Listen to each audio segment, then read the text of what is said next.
Hello, thrill seekers. Welcome to Real Crime Stories, the channel that plunges you into the heart of spine-chilling mysteries, true crime cases, and unsolved enigmas that defy explanation. Today, we're unraveling a gripping collection of stories that will haunt your thoughts. If you're hooked on suspense and can't get enough of these eerie tales, smash that subscribe button and ring the notification bell to never miss a video. Now, brace yourself, let's dive into the first bone-chilling story. I'm a criminal profiler, but not even I can explain the gruesome events taking place at Fever Cabin. The silence in the car was stifling, a tight, constricting rope of a marriage in shambles. As we drove to my late uncle's cabin with a trunk full of food, it was hard to believe that mere weeks ago, things between Camilla and me had been fine. Only one thing seemed certain now, and that was the fact that this damn lockdown was the worst thing to happen to our relationship in over 9 years of marriage. We had spent 3 weeks quarantined together in our apartment. I stared at walls while dealing with the sort of paperwork I usually handed off to subordinates, and Camilla tried to paint with me, inadvertently hovering. The confinement was driving us insane, causing us to lash out at each other in ways we'd never done before. When I could no longer stand all the insults and eye rolls aimed at my general direction, I suggested a change of scenery. What better cure for cabin fever than a stay at an actual cabin out in the woods? The ultimate social distancing. Nature would give us some space from each other, as well as the freedom to roam and stay active. "Can you look at the fucking road, Paul?" My wife waved an arm over the dashboard. "Feels like you've caught every pothole on the way over here." "Sorry, dear," I said, mentally counting the crimes of passion that had crossed my desk over the years. 9/10 times the victim knew the perpetrator. 8/10 an ex, a boyfriend, or a husband had lost control of their rage. It didn't take as much as you'd think. Did she know that? No, they never did. My job as a criminal profiler took up 80% of my life. With never-ending business trips, overtime, and lecturing gigs, I was almost never home. It hadn't been a problem in the past, because we chose not to have kids, and Camilla had her paintings and art shows to keep her busy. We enjoyed the odd evenings and weekends we got to spend together, but our careers always came first. Initially, this common ground had made us a true power couple. Now, however, this was a fucking stupid idea. Camilla threw herself against the seat, folding her arms and pouting at the road in front of us. She always looked like a little girl when she did this, a prissy doll with light wavy hair and large blue eyes. Her temper tantrums were one of the many things that had been endearing at first, but now drove me up the wall. That and the swearing. I had enough of it at my job. I didn't need to hear "fuck this" and "fucking that" every other word at home. The GPS had cut out a good 20 minutes back, but luckily Camilla hadn't noticed. I was hoping we were heading down the right dirt road. I'd been up to my uncle's place every summer as a kid, and I thought I knew the way well. Everything seemed familiar enough. Even the heavy fog from the nearby lake that gave the woods that signature dark, ominous vibe. "Paul, what the fuck is that?" Camilla bolted upright, staring out her side window. "Shit, lock the doors. Lock the fucking doors and don't slow down," she cried. "What is it?" I demanded, driving steady and jerking my head to the right to see what she was shouting about. We were driving through a particularly sandy patch of road, and the wheels on the pickup struggled with some of the dirt piles and pits. A man stumbled out in front of the car, throwing 2 hands onto the hood. I hit the brakes, even though we were hardly moving at that point, and stared at the stranger. The man looked a mess, covered in filth, grime, and what looked like blood. His clothes were torn as though he'd just been mauled by a bear. There was true terror in those red-brimmed, bruised eyes as he began beating his hands on the hood of our pickup. A low, guttural moan filled the car as the man opened his mouth. It sounded more like a large machine grinding gears than a human voice. "Jesus," I gasped, watching streaks of blood streaming down the man's chin as he continued wailing. His mouth was a gaping hole filled with mucus and blood, but no tongue. "Fucking drive," my wife screamed, grabbing at the wheel as I batted her away. "Can you stop?" I shouted back. "I am not about to drive over this guy." I needn't have worried, since the wounded stranger was already on the move, leaving a puddle of blood on the hood. He stumbled past my side window, twisting his neck to look back at the other side of the road. His wails grew louder as he lunged himself with each step, hurrying to get away.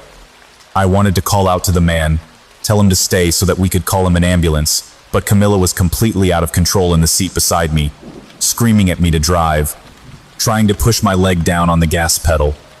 So I pedaled it, and after a couple of false starts, we sped the rest of the way to the cabin. I had no time to think about directions as adrenaline coursed through my body and muscle memory took over. We arrived half an hour earlier than expected. I ushered a distraught Camilla inside and brought in our bags before heading out back to the one spot of land that always got at least 3 bars of cell reception. I called 911 and told the dispatcher about the man we had seen, the approximate location of the sighting, as well as the coordinates of my uncle's cabin. The operator let me know that a local officer might stop by later in the evening to question us. I took my time walking the perimeter before returning to the cabin.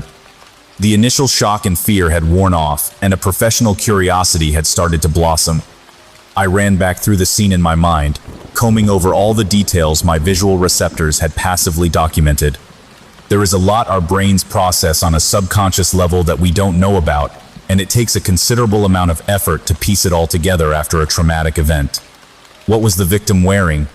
It was hard to see under all the dirt, but the clothes had seemed ordinary enough, loose-fitting pants and a jacket.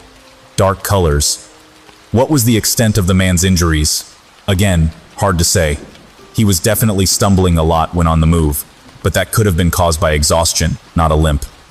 The only visible wound was the bloody mouth with the missing tongue. Why hadn't I helped him? It was all too easy to blame my wife's reaction, but the truth was that I had panicked too. I was meticulous in my analytical work but had minimal field training.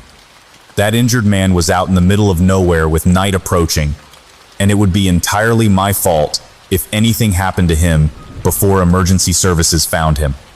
I heard the cabin door open and close as I walked around to the front to see Camilla standing on the old wooden porch, staring at the pink sky as though searching for answers in the crinkled sunset. "Did you get through on the phone?" she asked, her voice raspy and tired. "Yes, they might send someone over to talk to us about what we saw." I walked up to her, attempting an embrace, but she shrank away from me, her tired eyes narrowing. "We shouldn't have fucking come here." Her lips trembled as her voice grew accusatory. "We're out in the middle of nowhere." "Fuck, Paul.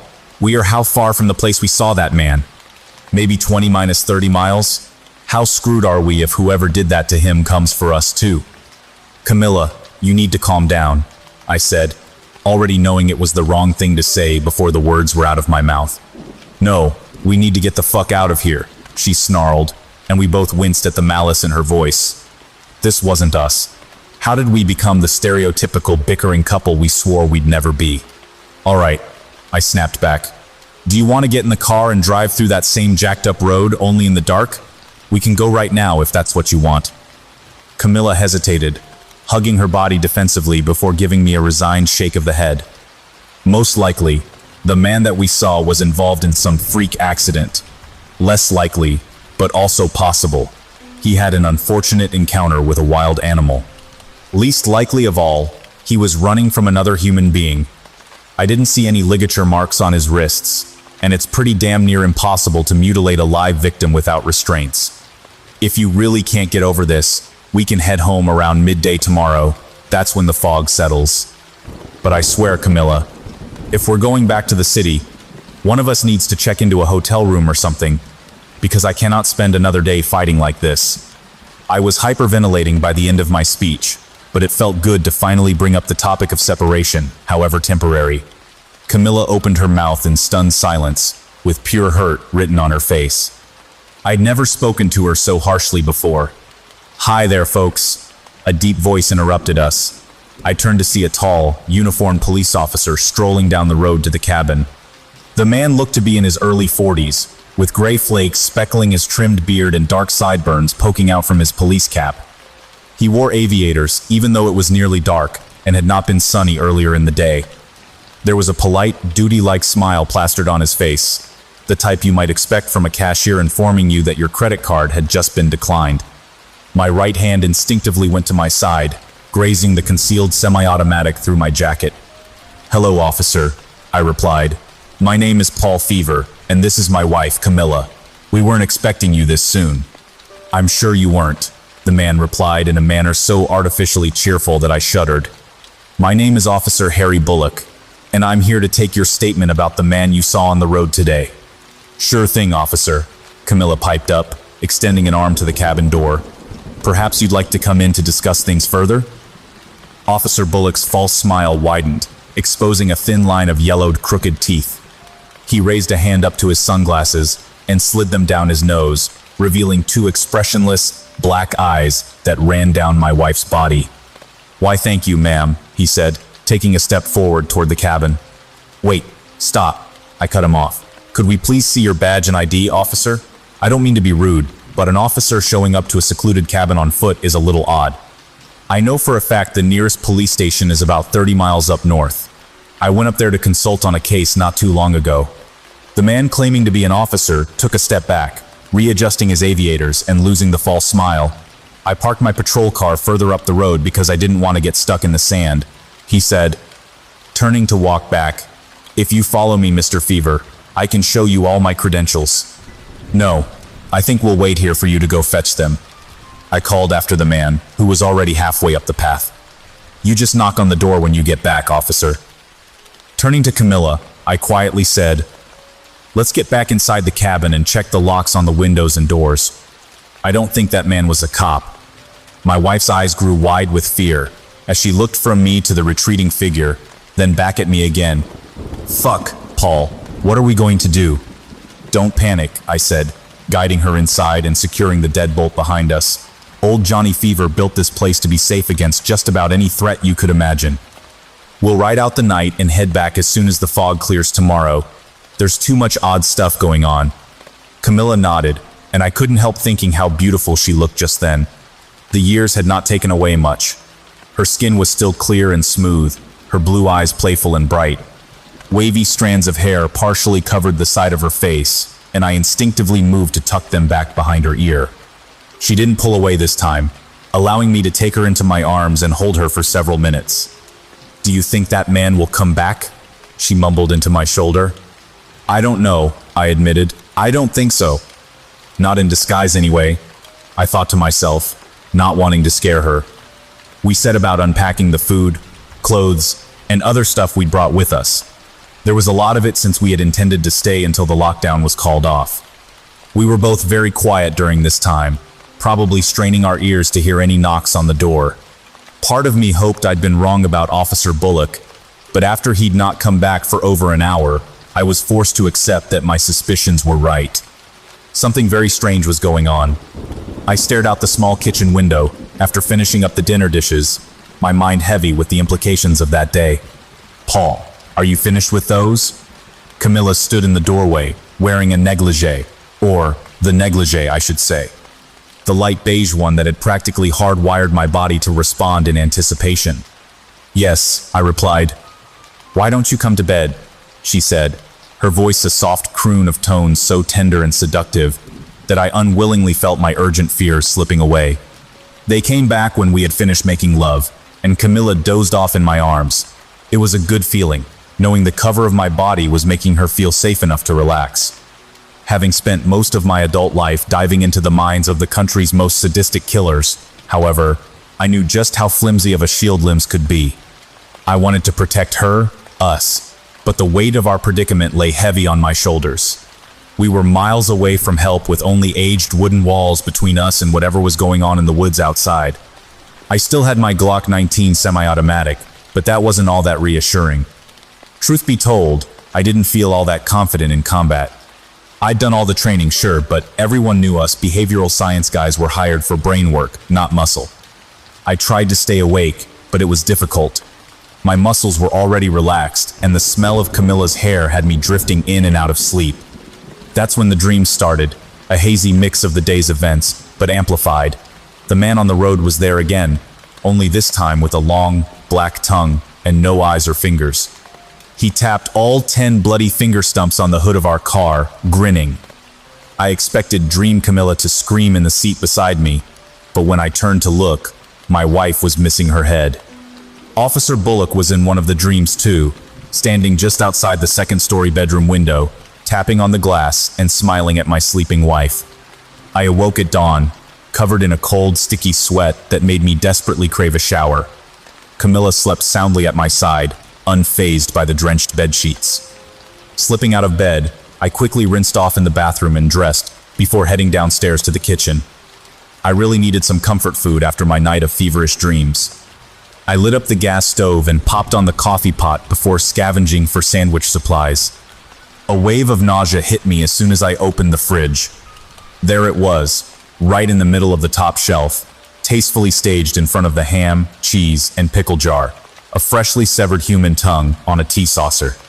Suppressing a dry heave, I grabbed a napkin and carefully moved the saucer to one of the bottom shelves, obscuring it behind a stack of butter sticks. I knew I shouldn't be tampering with evidence, but I didn't want Camilla seeing the gruesome scene and freaking out. As soon as I'd hidden the nasty thing, I turned off the stove and went out back to call for help. There was no time to bother with 911. I still had the number of the chief of police for the nearest department and called him directly. "Who's this?" Chief Crawford's groggy voice barked into my ear. "Sorry to bother you, Earl, but this is an emergency. It's Paul Fever. We worked together on that machete killer case a couple of years back." I heard some shuffling, then more coherently, "Yes, of course, Agent Fever. What can I do to help the FBI?" "Did you happen to work late last night and get the report about the man with the missing tongue?" I asked. "You mean the call from the other day? I was just leaving when I heard one of the officers on duty calling in to say it was a false report." "False report?" I asked, bewildered. "What do you mean by that?" "Well, the caller gave very vague directions to the spot the supposed victim was seen," Chief Crawford replied, attempting to muffle a yawn. "So why didn't anyone go out to interview the witness?" I demanded, angered by the evident incompetency of the local police. There would be a big fuss once they realized they had screwed over an agent. "Hey now," Crawford's voice was defensive. "My guys went out to the specific coordinates the witness left with the dispatcher. They found the cabin, but it was abandoned, boarded up shut. They tried to call the guy back, but his phone was disconnected." "What the hell are you talking about, Earl?" I had begun pacing the perimeter again, staring into the depths of the forest as I tried to wrap my mind around the chief's blatant lies. "I'm the one who called in the report, and I'm currently at the cabin with my wife. Some guy claiming to be an officer showed up yesterday, but he didn't have a badge and left. This morning I woke up to find a goddamn human tongue in my fridge, and you're telling me your people really came up here to check things out?" There was no reply on the other end, only static. I pulled the phone away from my ear and looked at the screen to see that it had begun flickering. I shook the phone in exasperation, not really thinking it would help, but desperately hoping it might. After a few more flickers, screen went black. I cursed the stupid device and headed back to the cabin, trying to wrap my mind around what I had just heard. Something made me slow my stride. It was the feeling of being watched, that familiar tickle at the back of my neck that, given my current predicament, made all the hairs on my body stand on end. I jerked my head left and right, straining to see into the thick, dark forest beyond my uncle's old vegetable beds. No, nothing there as far as the eye could see. The feeling wouldn't give though, so I turned back to look at the house and felt my lungs and heart simultaneously freeze in my chest. Someone was watching me from the upstairs bedroom, where I'd left my beautiful wife asleep by herself. Officer Harry Bullock looked down at me, just as I'd seen him in my dreams, only on the other side of the window. For once, his smile was genuine as he lifted his right arm and waved to me. I sprinted up the rickety cabin stairs and barged into the bedroom, frantically searching for my wife. To my deep dismay, she was no longer dozing peacefully in bed. The uniformed man claiming to be Officer Harry Bullock stood at the window, peering out into the woods. "Camilla!" I cried out, my voice bouncing off the wooden walls of the otherwise silent cabin. "She's not here," the fake officer said, turning to face me. He had not changed his clothes since the previous evening, and still wore the aviator sunglasses and police cap that obscured so much of his face. "Where is she?" I roared at the man. "She was just here half an hour ago. What did you do to her?" "Was it really half an hour, Paul?" That crooked leer again. "That would be understandable, wouldn't it? Stepping out quickly, leaving your wife alone for a few minutes while you called for help." What in the hell are you talking about? I spat back, clenching my sweaty palms into fists. I knew I had to calm down and act rationally.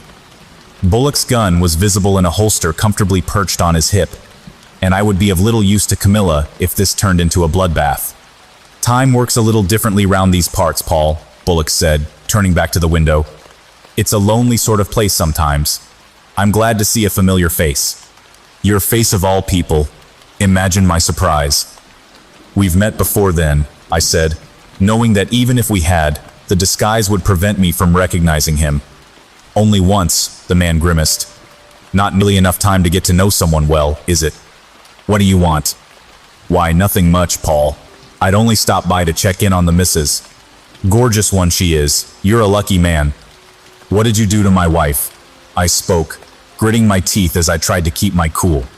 Oh, I was nowhere near quick enough, Paul. We all have scores to settle in this place. She's out dancing with the skeletons in a closet of her own. With that, Bullock walked past me and out the bedroom door. I followed him downstairs, trying to think of something to say. Without so much as a nod in my direction, the intruding fake cop undid the deadbolt on the front door and walked out of the cabin. I stood at the kitchen window, watching him walk up the dirt road and out of sight.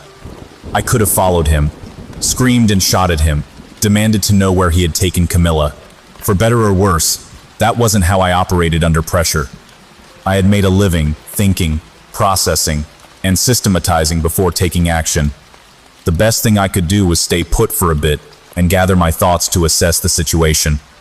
I looked at the refrigerator, remembering the bloody tongue inside, and wondered if this was the cause of my lack of hunger or thirst, or what? Something else.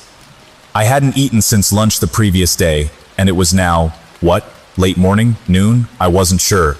I sat down at the old kitchen table and stared at my clasped knuckles, trying to tally up the facts. I had no phone, but I still had my handgun and car. My wife was missing, but it was unlikely that she was taken by the stranger who seemed to come and go as he pleased. A gruesome thought crossed my mind, sending waves of panic through my body. What if Camilla was missing, but her body was still somewhere in the cabin? It was an awful thought, but I couldn't push it away. I had to investigate. I went back upstairs, processing my surroundings the way I would a crime scene. I checked behind the old furniture my Uncle Johnny had crafted, dropped to the floor to check under the bed, scrutinized the portable shower and sink for any signs of blood spatter, sniffed the air for bleach. Logically, I knew that I had not been gone long enough for someone to kill my wife, dispose of her body, and cover up the evidence. But logic was no longer the cornerstone of my thought process. Finally, I rummaged through Camilla's things, hoping to find her phone, but it wasn't there. Giving up, I went downstairs to the only other bedroom, my old room. While the rest of Fever Cabin had only been abandoned for a couple of months since Uncle Johnny's death, the thick layer of dust that coated my childhood belongings indicated that no one had used the guest bedroom in years. I stood in the doorway, indulging in the fleeting pang of nostalgia that my old Superman bedspread and paperback detective novels evoked. Even in my current state of anxiety, flashbacks from my childhood summer days filled my mind with happy, tender thoughts. I realized I'd been standing there a while, grinning at my old bed like a fool, when what I really needed was to learn how Camilla had disappeared. Snapping out of it, I repeated the diligent process of searching the room for traces of my wife. Nothing. Anxiety crawled its way back up my spine as I threw one last appraising glance at my old summer dwelling. Alarm bells went off as I finally registered the slight discrepancies I had failed to pick up on while reminiscing. I had loved Superman as a boy, but now distinctly remembered that my uncle had actually bought me Captain America sheets. Well, these were on sale, Polly, Uncle Johnny had explained. It's practically the same thing. It wasn't, and I remember my 9-year-old self feeling slightly disappointed, even though I appreciated my uncle trying to get something he thought I would like. I had never owned the Superman sheets that were now on the bed. Walking over to the desk, I picked up the pile of detective paperbacks. I had loved crime stories as a kid, probably one of the reasons I ended up pursuing a degree in criminal justice, but most of the titles didn't ring any bells. These weren't my old books. It was like some AI computer program had downloaded my childhood memories, crunched the numbers, and produced this near carbon copy of a room with a few of the blanks filled in wrong. I went back to the kitchen, scrutinizing every last detail. Had the table been square or round? Hadn't Uncle Johnny and I painted those stools white when they started to splinter? Was the mat at the foot of the stairs supposed to be red or green? I could have driven myself insane, running around the cabin playing a mentally ill version of Spot the Difference until I ended up banging my head on the wooden panels, muttering something about fake walls. That may have been the case if the screams from outside didn't snap me out of my impending psychosis. I ran out the back door, straining my ears to hear better. "Paul!" a distant cry. "Paul, come get me!" "Camilla!" "Paul!" Followed by hysterical sobs, growing faint in the distance. I blindly followed the noise, stumbling into the forest, the tall grass pinching my ankles as I tripped over hidden branches and rocks. My surroundings grew dark as the trees thickened, closing in around me. All the while, Camilla's distressed voice grew quieter and quieter, until all I heard were the sounds of my own footsteps and frantic, panting breath. I stopped for a moment, realizing how stupid it was to run blindly into a forest without a compass or supplies. Even if I had caught up to whoever had taken Camilla away, what would I do to them? I had my gun, but what if they did too? If someone even took her, that is, of course someone had. My wife wouldn't just wander off into the forest on her own, crying for me to come save her as part of some elaborate scheme. Or would she? This train of suspicious thought made me turn around and slowly start making my way back. I could no longer hear Camilla's cries, and I was going to get lost if I kept up my foolish journey into the thick of the woods. The tiny patches of sky above me were fading to purple. Could it be night already? No, must be clouds or something. I hadn't been running for more than 20 minutes, I was sure of it. I found the way out of the woods to be much more challenging than my way in. Though I followed my footprints carefully, there was less and less room to walk between the trees. I was at the point of squeezing through a triangle of birches when my nose nearly brushed a black leech on the tree bark in front of me. I shuddered, jerking my head back, hitting it on the trunk of the tree directly behind me. I cursed, reaching to rub the back of my skull in hopes of soothing the sharp collision pain. To my horror, something that was definitely not my hair grazed my fingers, something cold and slippery, squishy. A fucking leech. Panicking, I gripped the vile thing with my fingers, desperately trying to claw it off the back of my head, but it wouldn't budge. I hopped around in a manner befitting a tribal dancer, wincing and moaning as hysteria rose in my throat. The parasite wouldn't dislodge its tiny teeth, and the spot where it had latched on was beginning to ache. In the end, I resolved to just get out of the damn forest and deal with the creature back at the cabin, where I could light a match and set fire to the thirsty sucker's head. When I snapped out of my anxious leech haze, I realized that the woods had grown significantly darker. If I didn't get out of there soon, I'd be stuck outside in the merciless pitch black of night. I squinted at the ground, hoping to retrace my footsteps. What I saw made my heart turn to stone before dropping to the bottom of my already churning stomach. Thousands of small black shapes were slowly making their way toward my feet. Fat, slithery, hungry mouths, ravenously seeking out a patch of free skin to latch onto. The closest leeches were already at my boots. I staggered back, the ground beneath me no longer a crunchy patch of grass, but a nauseating cacophony of squish. Then, it started raining leeches. The slimy bodies hailed down on me from the branches above, latching onto my head, face, and neck. At the same time, the forest floor swirled in black as the tiny predators came for my shoes and legs. I reached for my weapon as a last-ditch effort, hoping the noise of gunfire might scare the army away, but it barely managed to pull back the slider when a particularly thick leech bit down on the skin between my fingers, causing me to drop my semi-automatic. The swarm of leeches had me covered head to toe, and I was entirely powerless to stop them. The ones on my head busied themselves with sucking on my closed eyelids, crawling inside my ears, up my nose, and filling my screaming mouth. I let out muffled cries, flailing around blindly, trying to rid my throat and eyes of their sharp, jelly-like bodies. It was getting harder to breathe. My mind flashed back to all the times I'd sat at my desk, poring over strangulation cases in a calm, orderly fashion. Now that I was one with those victims, I felt the helplessness, all-encompassing pain, and pure terror of a human body struggling for air.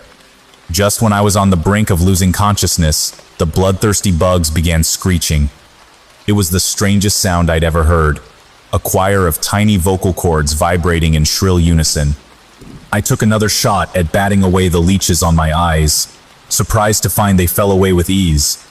I opened my aching, swollen eyes and saw a purple light filling the dark forest around me. The glow grew brighter as the screams of the leeches bombarded my eardrums. My vision cleared enough for me to see that I'd been enveloped in a painless fire that seared the remaining bugs on my body to ashes, silencing them forever. The purple blaze didn't burn me or my clothes. Instead, the longer I stood in the fire, the better I could see, the less pain I could feel.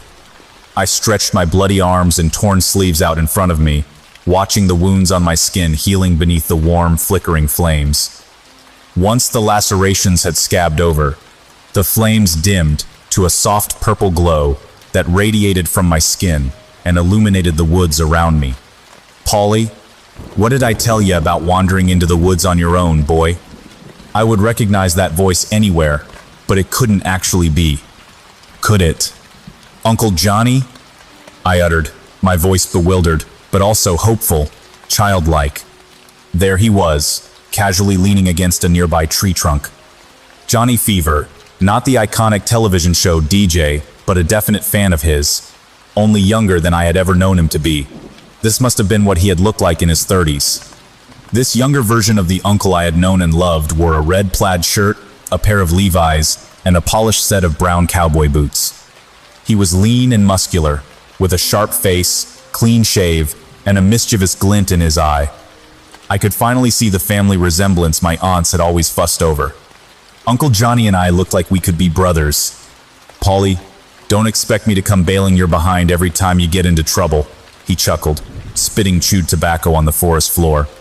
I couldn't believe what I was seeing. Am I dreaming? I asked. I wish you were, Sonny. I wish you were. What is this place, and you? I hesitated. You are dead? Some sort of dead, buddy, he grinned. Polly, look. I'd love to stay and chat and all, but it's not easy for us to just show up for the living like this. I always had a soft spot for you, kid, so I couldn't let you perish without a chance to fight, you know? But I can't stay much longer. Uncle Johnny stood up straight and turned his back to me. I'll show you the way out of the woods, but you're on your own after that, champ. Ask me what you need to know while we walk, and I'll do my best to help you understand. Wait, I exclaimed, searching the tall grass for my issued weapon. I need to find my gun. It's not here anymore. Whichever bastard you pissed off made sure of that, my uncle said, already walking away from me. With the purple glow lighting our path, my uncle and I started making our way out of the murderous woods.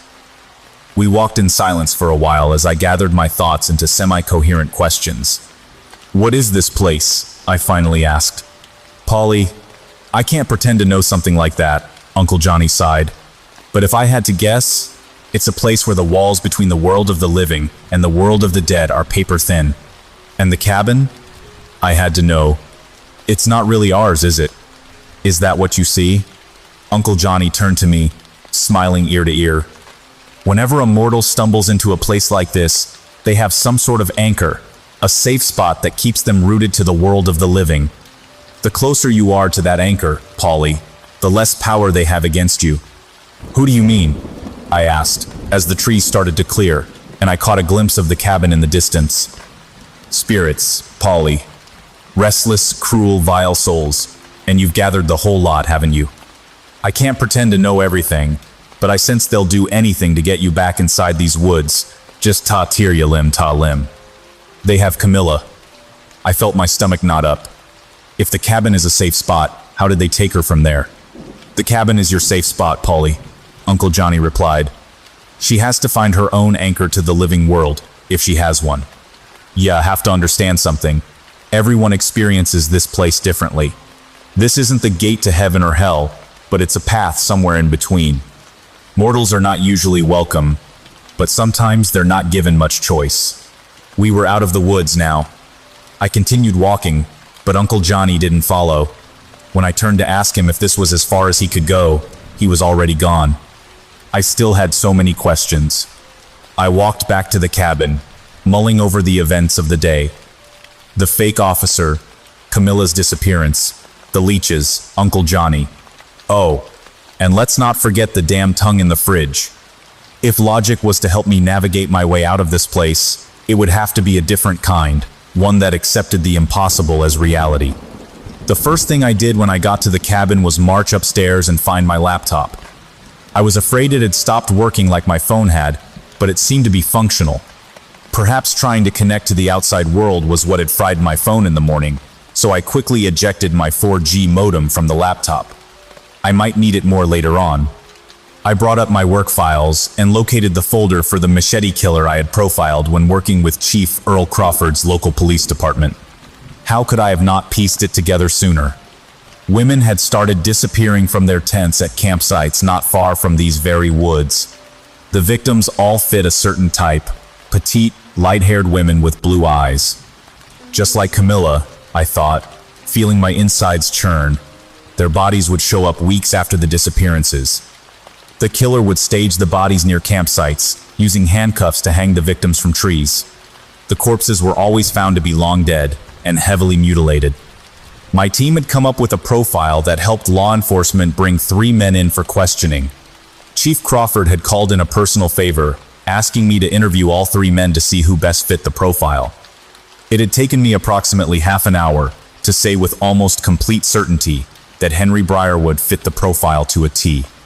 A 47-year-old delivery man who lived with an overbearing mother who had 2 prior charges for impersonating a police officer and attempted rape. Henry Briarwood, who had been seen lurking around the crime scene campsites. Henry Briarwood, who had hung himself in prison the day after the jury ruled him guilty on 5 counts of murder and sentenced him to life in prison. I now knew, without a shadow of a doubt, the true identity of the mysterious officer Harry Bullock. It was growing light outside the cabin. I hadn't slept, and I didn't need to. No hunger, no need to use the bathroom. I stared at the time on my laptop, realizing it was stuck on 5 p.m. of the day my wife and I arrived at the cabin. If I was to guess, that was around the same time we saw the man without a tongue. I shut the laptop and put it away. I was now armed with information, but little else. My mind hummed with the realization that fake Officer Bullock was actually the spirit of Henry Briarwood, a very dangerous man I helped put behind bars. The fact that he was just one of hundreds I had testified against chilled me to the bone. How many had ended their lives in jail cells or died in prison fights? Were there nefarious manifestations also dwelling in the woods outside Fever Cabin, just waiting for me to come out? Both of Briarwood's disguised appearances made sense now. On the first day, he had tried to lead me away to a non-existent patrol car, and on the second, he had hoped I would chase him out of the cabin, demanding to know where he had taken Camilla. He definitely wanted me out in those woods. I wasn't sure if it was really Camilla I had heard screaming in the woods, or yet another ploy. In any case, I didn't have time for theories. I needed to find my wife, and to do this I had to leave the safety of the cabin and face whoever, or whatever, was waiting for me in those woods. I did something then that I can't quite explain. A purely intuitive action performed with no real thought behind it. I went over to Uncle Johnny's old closet, which Camilla had not yet utilized, and began sorting through my dead uncle's clothes. His 80-year-old self was a much heavier man, with a simpler sense of fashion than the cerebral Uncle Johnny from the woods. It took me a while to find some of his older things. Finally, I found it. The worn, patchy denim jacket my uncle had worn during the summers I had come to stay with him. He always put it on when going out into the woods, even on the hottest days. The denim had grown soft over the years, and I was careful to put the jacket on without ripping it. I walked over to the mirror and noticed a faint purple glow radiating from the fabric. Somehow, that made sense in this bizarre other world. I couldn't stay in my safe spot, but I could bring a totem with me when I went looking for Camilla. I scavenged the cabin for more useful supplies or weapons, finding one of my uncle's rusty old folding knives and a wind-up flashlight. I was really hoping to find a compass, but there weren't any in sight. Perhaps things like time and direction just didn't matter here. Maybe if you just walked long and far enough, you'd get where you needed to go. With these thoughts in mind, I stepped outside into the bright daylight. I worked on winding the flashlight as I walked toward the woods. If time kept hopping around the way it had before, nightfall would come sooner than later. I held my breath upon crossing the threshold of the forest, half expecting to see something or someone lurking about. Maybe more of my childhood phobias would pop up, I thought, shuddering at the thought of a murderous clown stalking me through the woods. Nothing of the sort happened. The woods were as I'd always known them as a boy, tall, dark, and mysterious. The sounds of fluttering leaves and birds chirping lulled my anxieties, but only a little. As I walked on, my thoughts were on the Briarwood case from 2 years ago. I would never forget the violent jolt of sitting down at my desk and seeing Camilla's face staring back at me from the fat case file on my desk. That raw stab of fear still burns in my memory, the terrifying flutter of what if. The girl in the photo had not been my wife, but a local student by the name of Katie Reeder.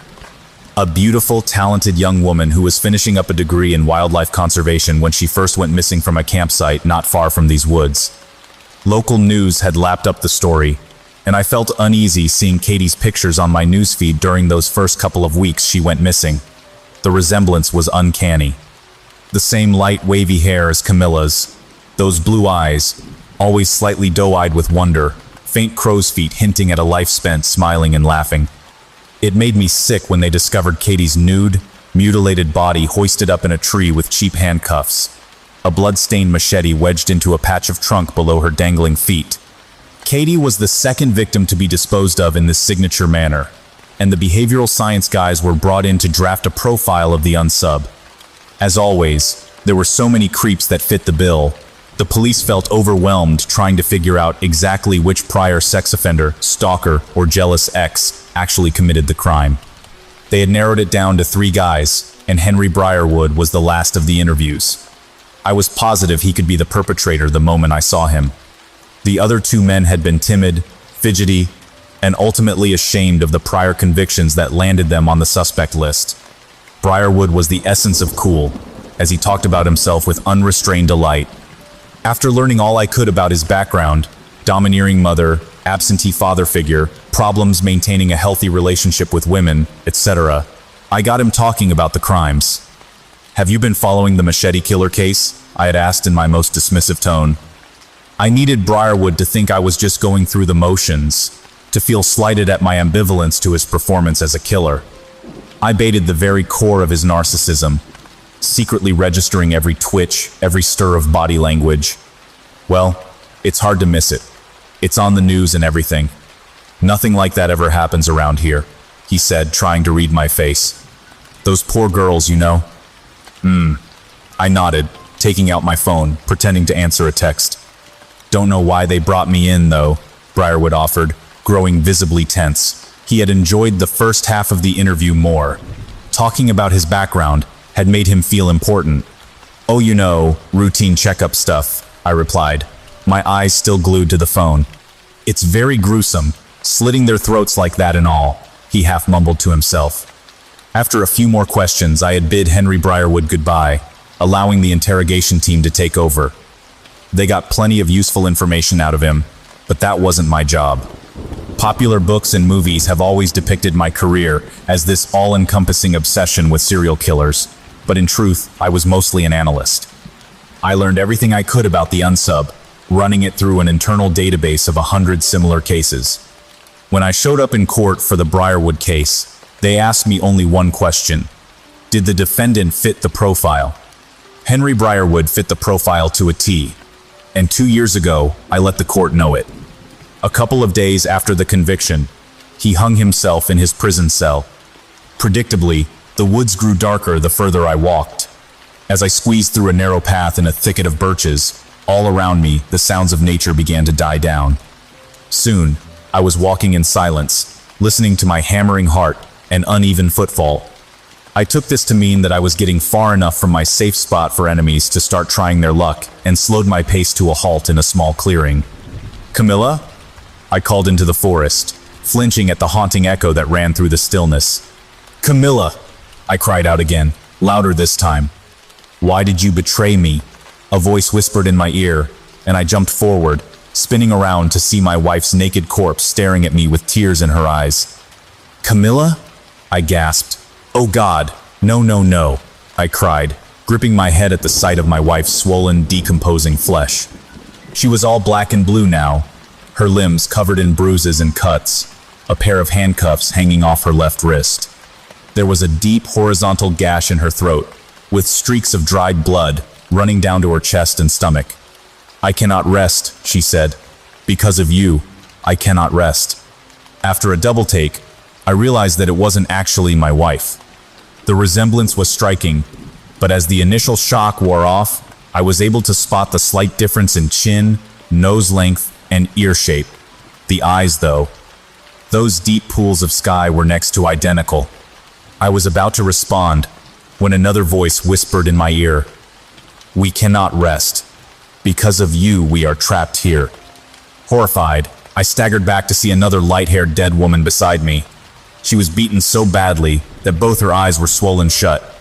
"We want to rest." A new voice. A different dead girl had stepped into the clearing, her nude body a canvas splattered with torture and pain. More and more deceased women stepped out of the woods, chanting variations of "It's your fault" and "Let us rest at me." A dozen corpses that looked like my missing wife encircled me. Some were in the earlier stages of decomposition. Others had already lost parts of their skin. One victim was almost entirely skeletal, with maggots swarming the crevices of her skull. The victims of Henry Briarwood. "Katie Reeder," I croaked, turning back to the first girl who continued staring at me with Camilla's sad blue eyes. I am so sorry." Katie's expression was vacant as she approached me, bringing her hands up to my neck, clasping it gently. The other victims followed suit, and soon I was completely enveloped by dead women gripping at my neck, shoulders, and wrists. Their touch was cold and devastating. I felt all of it then, every single one of their death experiences. The shock, the horror, the desperate will to survive their imminent deaths. The stabbing pain of every bruise and cut. Their thoughts were the worst. My mind spun with flashes of mothers, fathers, friends, and pets. Katie's last dying thought had been that she had not called her mother enough. He drugged me and took me to his shed not far from here. Katie spoke, her broken gaze locked on mine. He waited for me to wake up before he started. I was so scared. "Oh God," I swallowed as countless ice fingers strengthened their grasp on me. One of the girls began tugging on the sleeves of Uncle Johnny's old jacket. I knew I had to resist, push them away, but I couldn't tear my eyes away from Katie. She moved in close enough for me to smell the earthy stench of death on her breath. He never said a word. I cried and screamed and cursed and tried to kick him, but the restraints were too tight. Then he brought out the knives and I fell silent. More hands were pulling at my jacket now, desperately trying to claw it off my back. I held onto it with both hands, elbowing some of the victims who had begun moaning as they drew in closer. Suddenly, Katie's grip on my throat tightened, a menacing snarl contorting her features. "You are the reason we're trapped here, reliving the horrors of these woods every single day. We cannot sleep. We cannot rest. We are trapped in our living nightmares, beaten, killed, and hung from trees over and over and over." I tried to say something, but Katie's chokehold was tighter than a noose. For the second time since arriving at Fever Cabin, I was dying from asphyxiation. I had to act fast. I pulled my uncle's old folding knife from my pocket, closing my eyes before I jabbed it inside Katie's stomach. I opened them once she loosened her hold on my neck. It was the leeches all over again. The moment the blade pierced the skin, the apparition began screaming as purple flames enveloped her body. I watched the once beautiful face of Katie Reeder turn to charcoal. The other corpses kept coming, clawing at my neck. Their eyes were feral, faces contorted, bodies capable of remarkable strength. I went into a panicked frenzy, slashing the knife left and right in an attempt to defend myself. The screeches were deafening, as one by one the victims of Henry Briarwood lunged at me, impaling themselves on the knife blade and combusting in purple flames. When the last of them burned up, I fell to the ground, my body convulsing in sobs as I ran my hands through Katie's pile of ashes. I had not wanted to inflict any more pain on those girls. Every one of them, a life stolen away. "It's good to see you actually have a conscience." Briarwood stepped into the clearing. He was no longer wearing the ludicrous disguise, and was dressed simply in a gray sweater and jeans. "You fucking monster," I screamed at him, jumping to my feet with my knife at the ready. "That knife won't do much against me, Paul. I'm already dead, remember?" He laughed. "I'm not even here to hurt you, just need you to understand some things." "What have you done with Camilla?" I demanded, desperate for some sort of hint at my wife's whereabouts. "Funny you should mention her," Briarwood grinned, raising a patch of legal pad pages. "Ran into her earlier, and she asked me to pass these along." He walked up to me and placed the pages in my hand. "You should probably go back to the cabin for now, Paul. Don't want to try your luck in these parts twice in one night." "What do you want from me?" I cried in exasperation as Henry Briarwood turned to walk away. "Look over my case again," he replied, throwing me a final glance. "You talked to me for 20 minutes, Paul. Is that really long enough to get to know somebody?" With that, Briarwood disappeared into the woods. I considered chasing after him, but for the first time since sleeping 2 nights ago, I felt exhausted. Was there a hidden logic behind this as well? Did I need to be near the cabin to recharge? Uncle Johnny's jacket glowed brightly as night descended on the silent woods. I sat down on a tree stump in the clearing, trying to gather my thoughts. Shadows creeped the forest floor as tree branches swayed in the silent wind. With bated breath, I waited for whatever came next. I would face another 1,000 corpses and swim in a pool of leeches if it meant I could get my wife back. Camilla. I looked down at my shaking fists to see that I was clenching the sheets of paper Briarwood had given me. The torch was lying on the ground not far from my feet. Picking it up, I wound up the lever and turned it on. Relief hit me like a rain shower after a hot summer's day. It was a letter in Camilla's handwriting. "She's alive," I whispered into the dead of night, holding the papers to my chest. Camilla's letter. "Paul, I'm sorry I went away. I woke up and you weren't there, but someone else was. I should have felt some sort of panic, maybe called out for you. I could hear you walking around downstairs, rummaging through the fridge. I couldn't move, though. It was as though 100 tiny pins were holding me in place, gently prickling my spine. But I wasn't afraid. All I could think was how much the girl sitting at the foot of my bed looked like me. We had the same eyes, nose, even her thumbnails were short and stubby like mine. She was much younger, however. A teenager. Her face was alive with emotion, tears pooling in her eyes. The way she looked at me with so much silent affection made me feel like a child who had just learned to tie their shoelaces. It's going to sound so strange, but something inside my head clicked in place and I knew who she was. "Mom," I mouthed, not quite able to produce a sound. I never talk about my adoption, and most people would never guess how often I've lain awake, staring at the ceiling just wondering who she had been, where she had gone. I suppose all adopted kids secretly hope that there is a justifiable reason for being denied the love and care of the person who made us. Still, there was no relief in knowing my biological mother was dead. Again, I can't begin to explain how I knew this to be true, but I did. Downstairs, I heard one of the doors slam as you went outside, and the girl reached for my hand. The moment my mother's soft, pale skin grazed mine, the bedroom disappeared. Within a blink of an eye, I was no longer sitting on bedsheets, but a knitted blanket on the ground beside a lake in the woods. Despite the fog, I felt no chill. Joanna, the woman still sat at my feet, holding my hand. "That's what I named you when you were just a bean." "What happened?" I asked, trying to stifle the emotions bubbling at the back of my throat. "I can't blame them for not telling you about it," my mother sighed. "I was already 7 months into the pregnancy, though it barely showed. I was only 16 and my parents wanted me to abort or give you up for adoption, so I just packed up and left my hometown behind." My parents had never so much as acknowledged my adoption, though I was the only light-haired member in a giant family of second-wave Italian immigrants. I had tried to ask questions, but they were always met with defensive, guilt-inducing retorts. "How could you think that, Camilla? I had no idea where to go or what to do," my mother continued. "I was very hormonal when I left home, and already seriously doubted I'd be able to keep you and me off the streets. I didn't have much in the way of money, only enough for 3 or 4 more meals. I had hitchhiked my way to an off-road diner." My mother's eyes never left mine as she spoke. Even though the things she was telling me were incredibly sad, there was an air of removal about her. Like she was telling the story of someone very distant, a friend of a friend. I still couldn't say anything, not until she finished her story. I took their cheapest meal, some eggs and toast.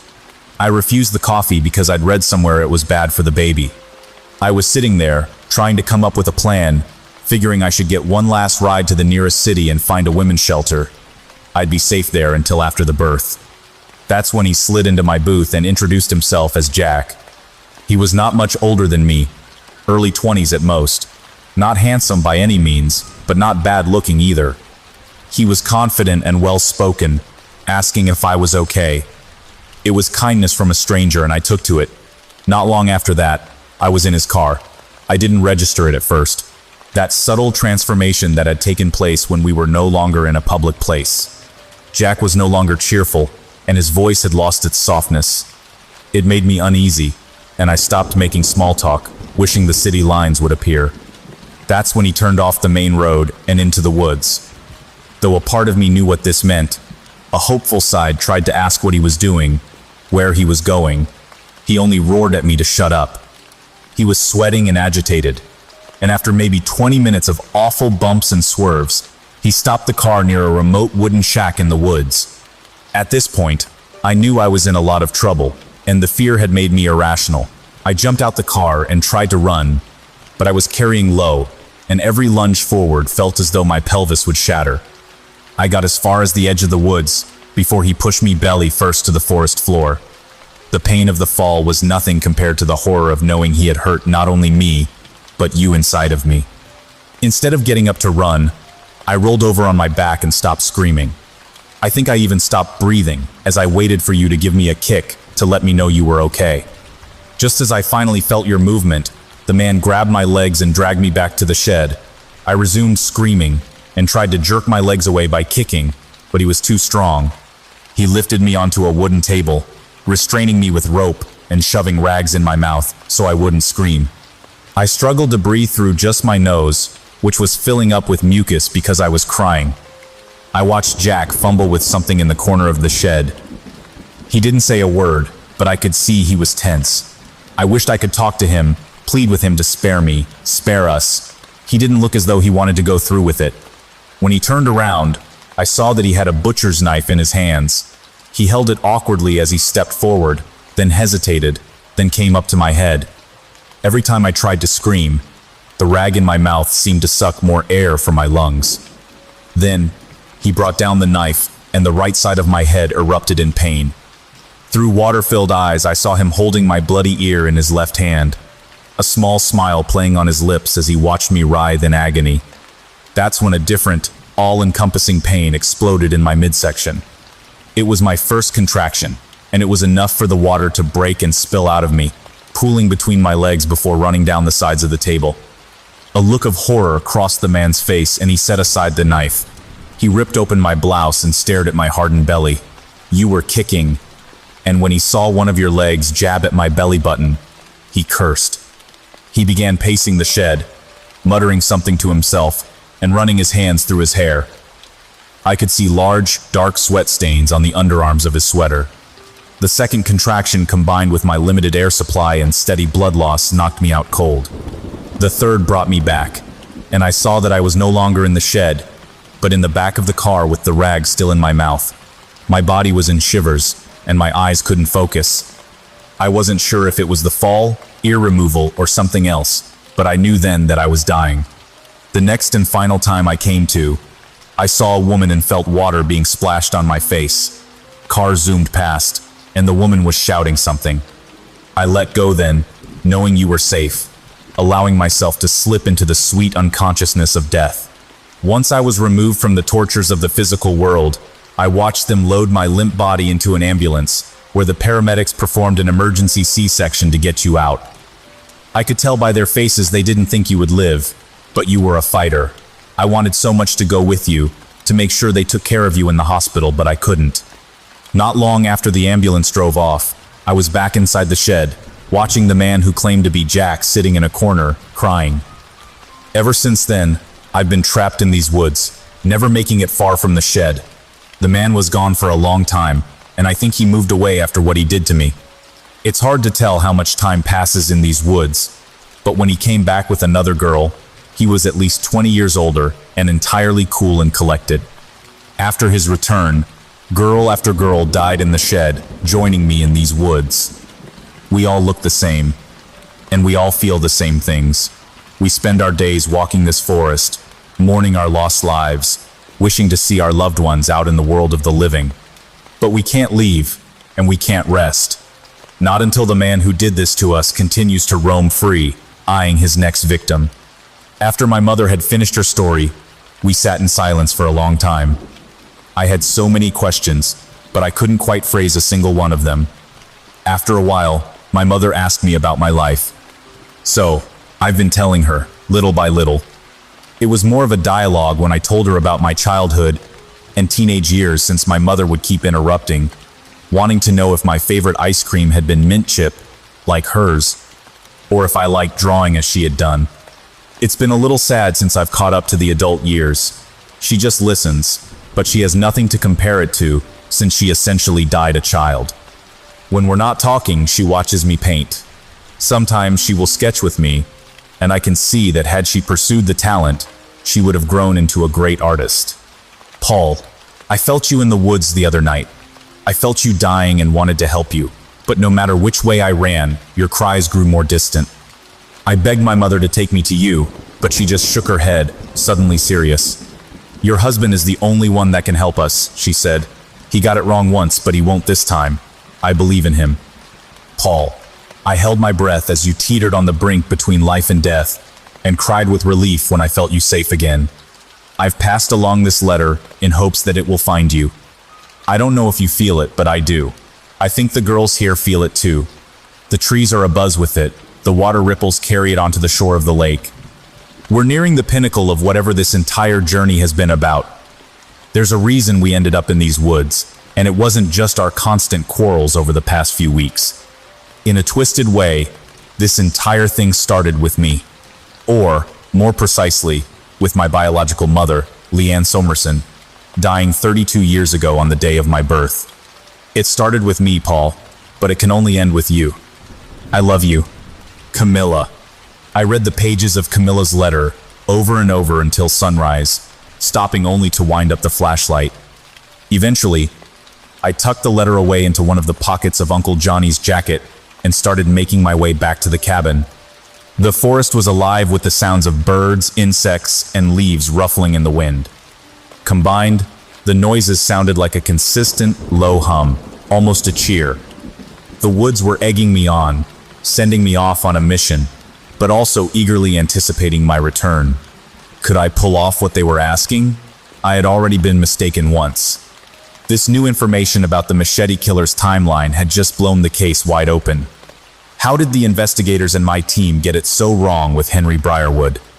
The true Unsolved's reign of terror had spanned decades and probably involved several different states.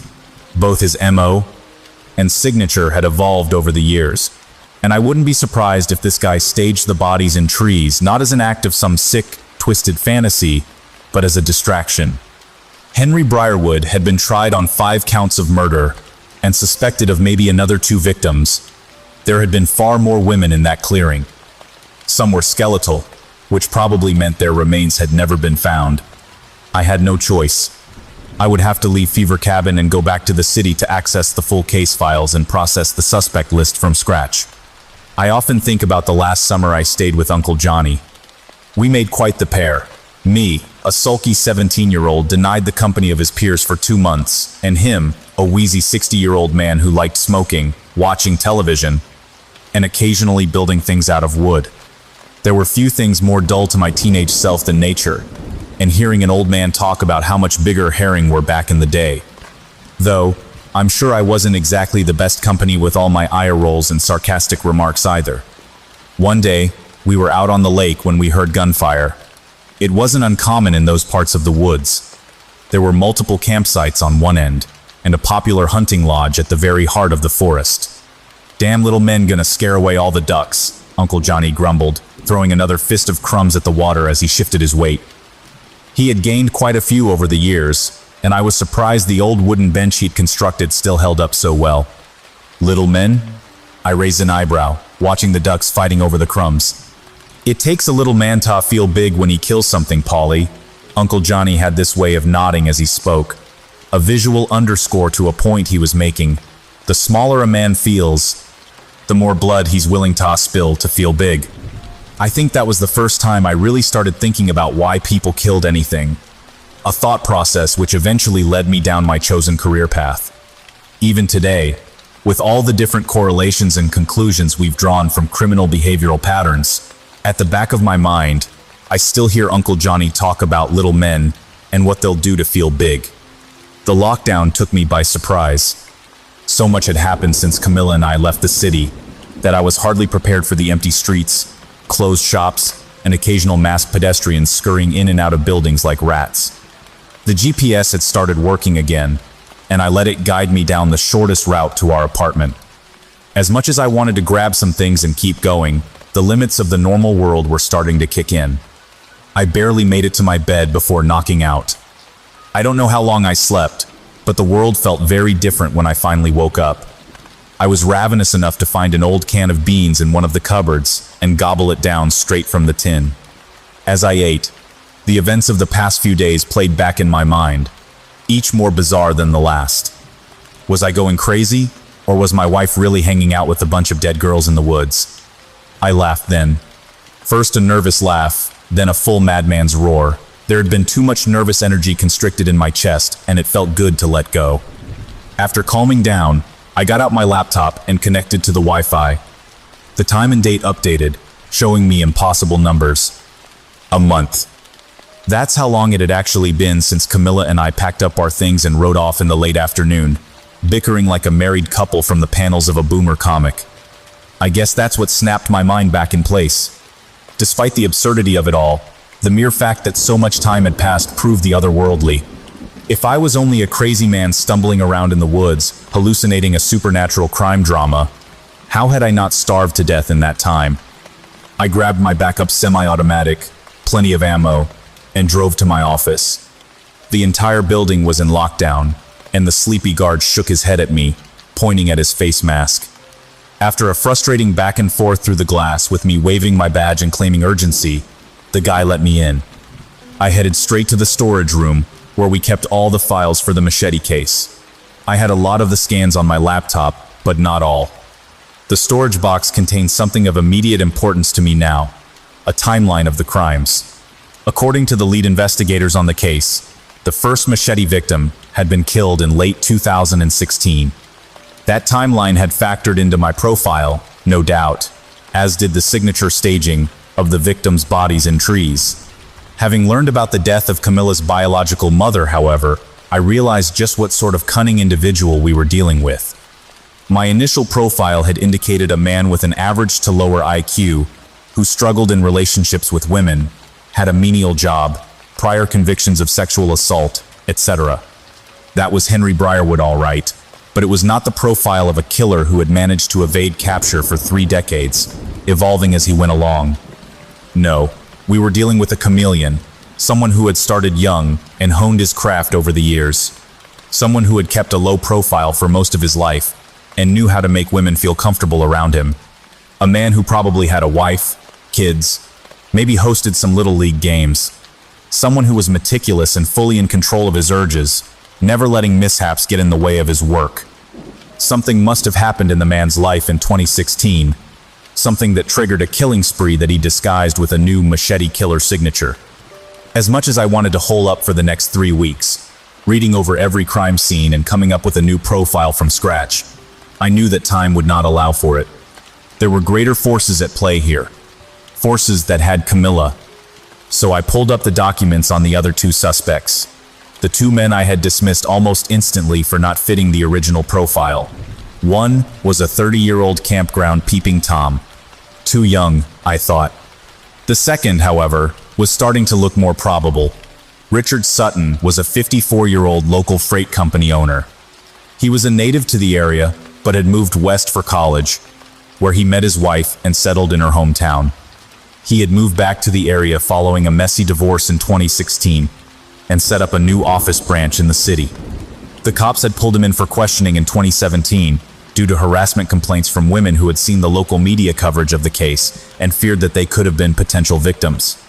This guy did fit the rough new profile, and I wished I could remember questioning him, but my mind kept drawing blanks.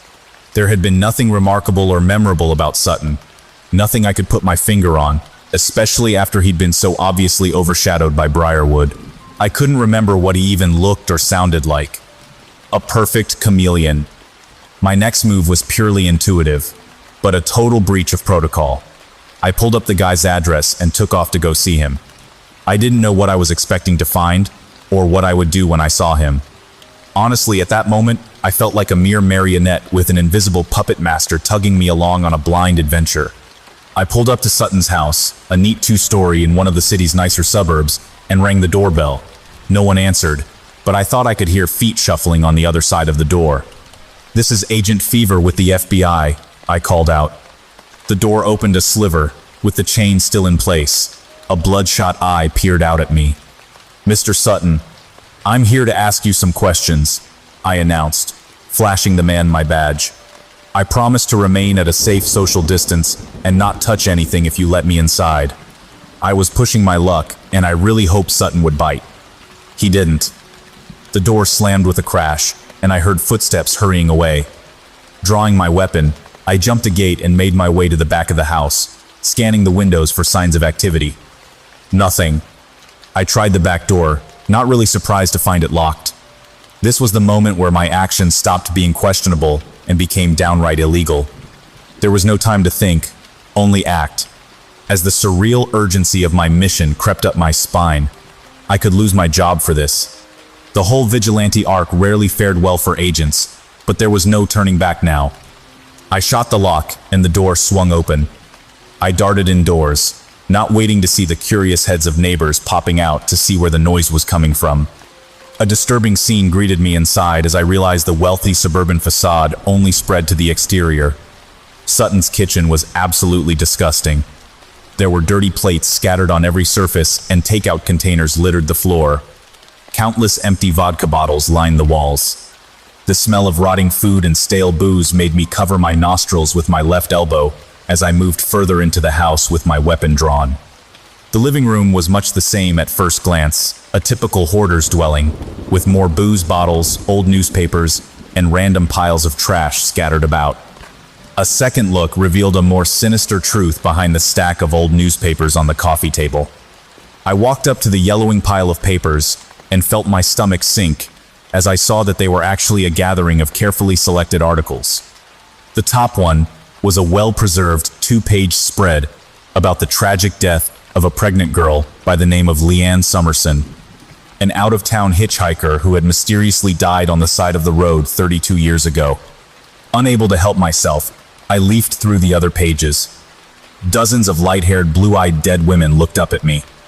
Different ages, a variety of counties and states, a broad spectrum of deaths, some suspected of foul play, others simply missing persons reports. My trembling hands dropped the newspapers as I struggled to keep my breathing steady. I'd stepped into the monster's den, only half expecting this to actually be the guy. I threw another appraising glance at the room, trying to find potential hiding spots, but couldn't see any. That left upstairs. I took careful, deliberate strides as I ascended the steps, cursing every squeak my old leathers produced. Without backup, the odds were in Sutton's favor, and I could easily be walking into a trap. I stopped before reaching the top of the stairs, wiping sweat off my face as I gathered the courage to face a man who practically killed for a living.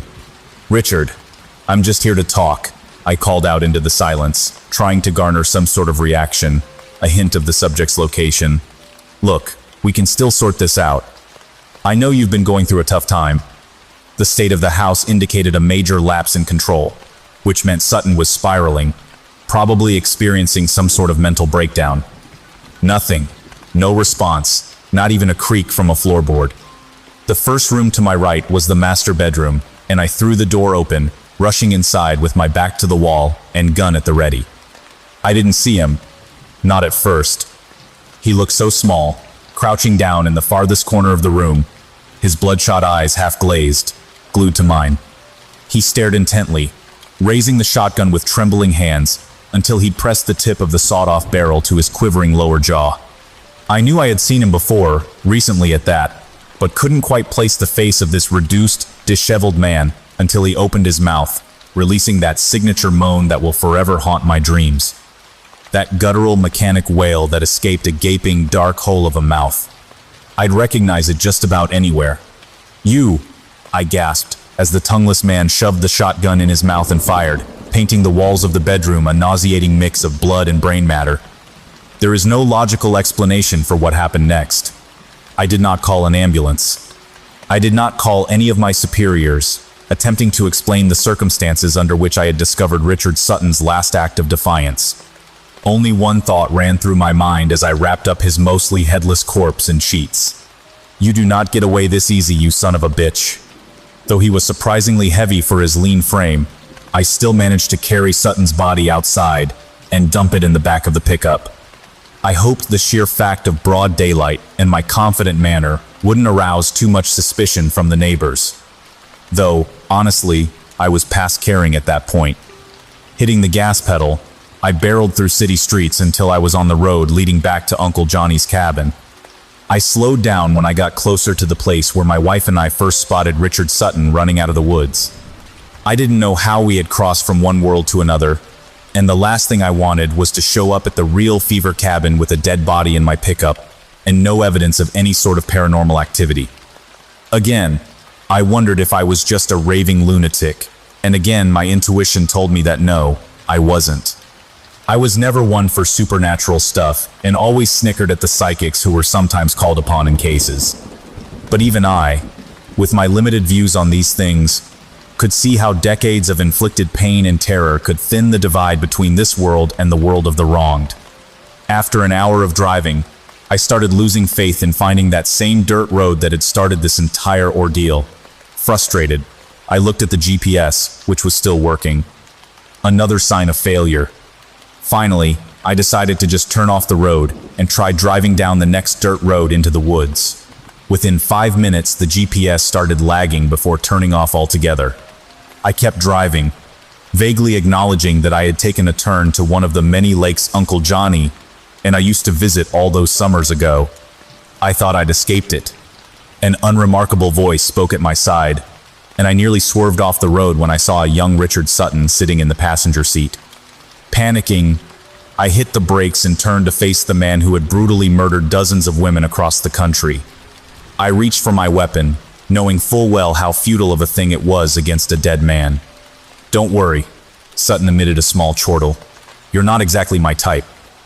I stared at the youthful monster as he peered into the thick forest around us. He was just as Camilla's mother had described, neither handsome nor unattractive, not short or tall, just average. There wasn't a single detail to latch onto, not a mole or a twitch, a funny-looking sweater, an odd haircut, nothing. Everything about Richard Sutton was forgettable, and I realized that this was deliberate. Curiosity stirred in my temples, and I found myself wishing we had more time to talk. I wanted to dig around in Sutton's brain and learn the hows and whys of his life, but that's not what this was all about. "It's really not that interesting," Sutton offered a response to my thoughts. "And it doesn't matter now. I don't want to tell you that your job isn't important, because in some ways I'm sure it is. In other ways, it completely misses the mark, since it doesn't account for the fact that some of us are just born this way. I know you'll be looking into my life, Agent, and I can tell you now that you'll find nothing. You won't find any problems with my mother or father. You won't find any hints of me abusing animals as a child or being socially awkward with my peers. I'm the average Joe on paper, and my compulsion to kill has roots in something that a data scientist can hardly hope to explain." At the end of his speech, the young Sutton opened the car door and jumped out of the pickup, leaving me with the following words. "I should really get going. I'm not sure I want to stick around for what happens next. You just keep going until you reach the lake, Agent. It all ends there." So that's what I did, shaken as I was. I just kept going, my mind racing, but also going ever so slightly numb. I guess at that point I just didn't know what to expect anymore, and, if anything, that gave me the advantage of accepting whatever came my way. The lake was still and haunting, a soft mist playing on the surface of the water.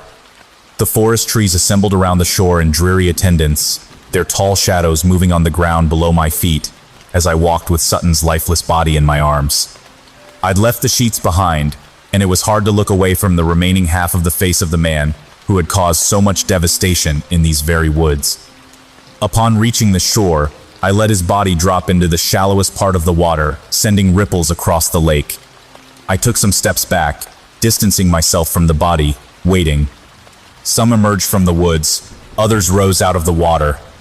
There were too many to count, though I did get to the number 17 before giving up altogether. They were all beautiful and young, dressed in a variety of fashions that reflected the trends of their time. Blue eyes glimmered in the twilight, some with tears, others with a vengeance.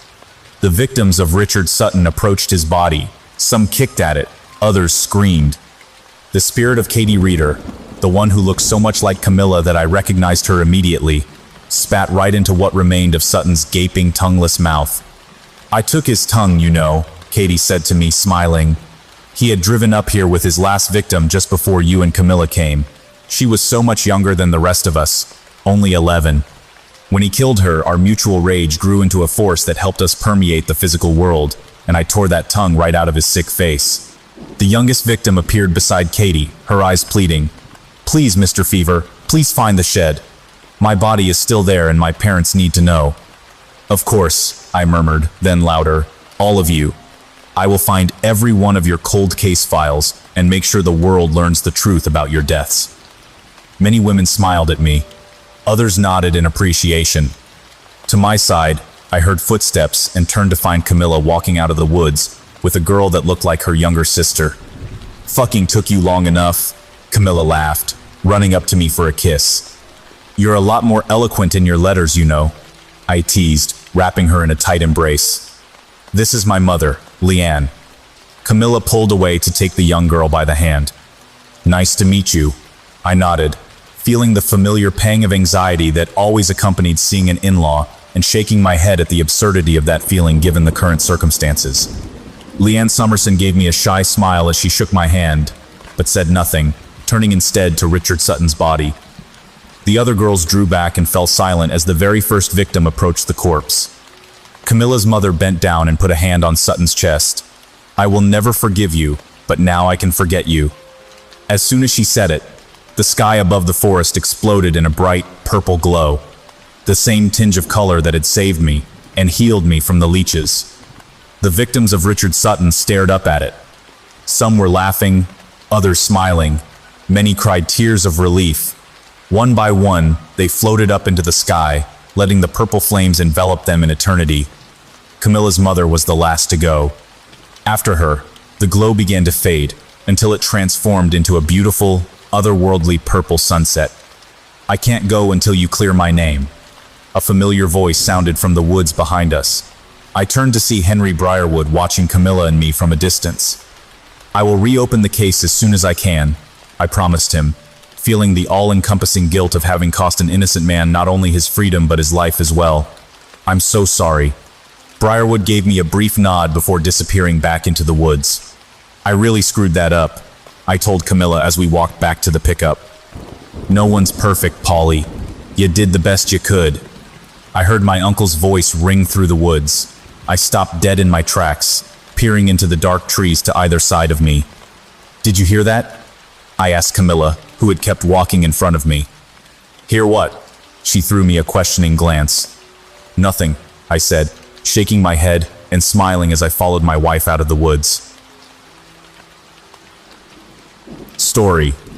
I'm an FBI agent. This case will haunt me. The woman who answered the door when I knocked had tears in her eyes. She clutched her housecoat tighter around herself and took me in, looking me up and down. "Mrs. Burton? I'm Agent Barnes.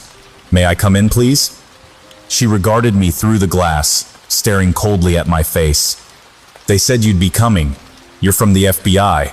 Some sort of special unit?" "That's right, ma'am," I said, pulling out my ID badge and showing it to her.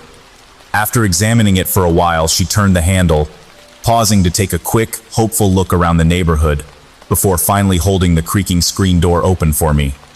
I stepped up the wooden staircase and entered the house. The home was well kept. Old but comfortable furnishings, walls covered in framed photos showing barbecues and family gatherings, weddings and birthday parties. It looked like a peaceful place. Not an abusive household or a neglected one, I thought to myself. I took out my notepad and scribbled something illegible. I'm here to follow up on the case involving your son, Brian. Do you mind if we sit down to talk for a few minutes? She showed me into the living room, and I took a seat on the couch.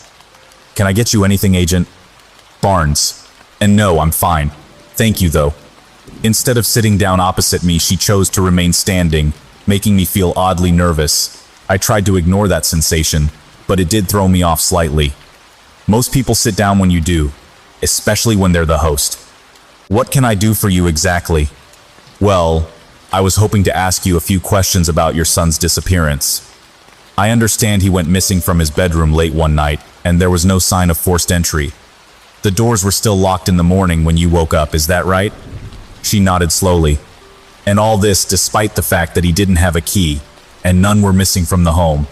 She stood with her arms crossed, not saying anything.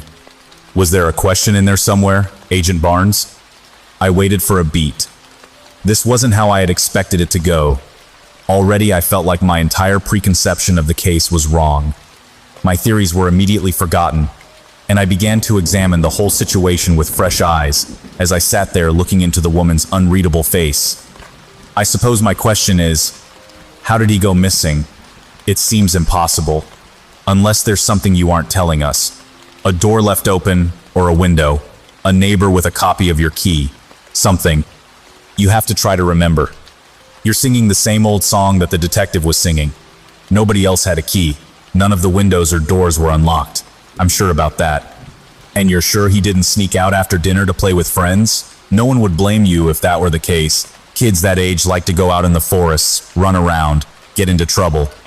Are you sure he was in his room that night when you went to bed? I'm sure. I tucked him in myself. I'm not a drunk or a druggie, Agent Barnes. I'm not a neglectful mother either. I didn't forget seeing my son in bed that night. Just like I didn't forget to lock up. This was going nowhere, I could already tell. We were off to a bad start, and I had a feeling she could sense my newfound hesitancy and uncertainty. I put my notepad away and thought for a few seconds what direction to take. I had to improvise. Can you show me his room? I'd like to see it if I could.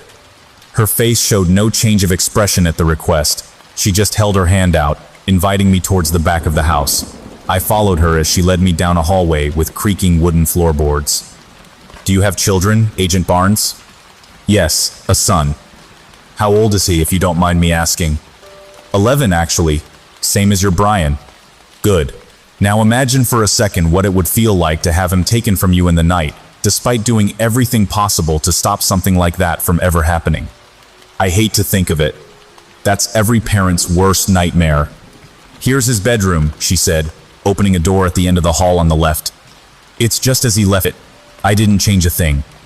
The room was painted a pale blue shade, and there was a small bed in one corner, a desk with a computer sitting atop it, a gaming console, and a small television on the far end, with a beanbag chair in front of it.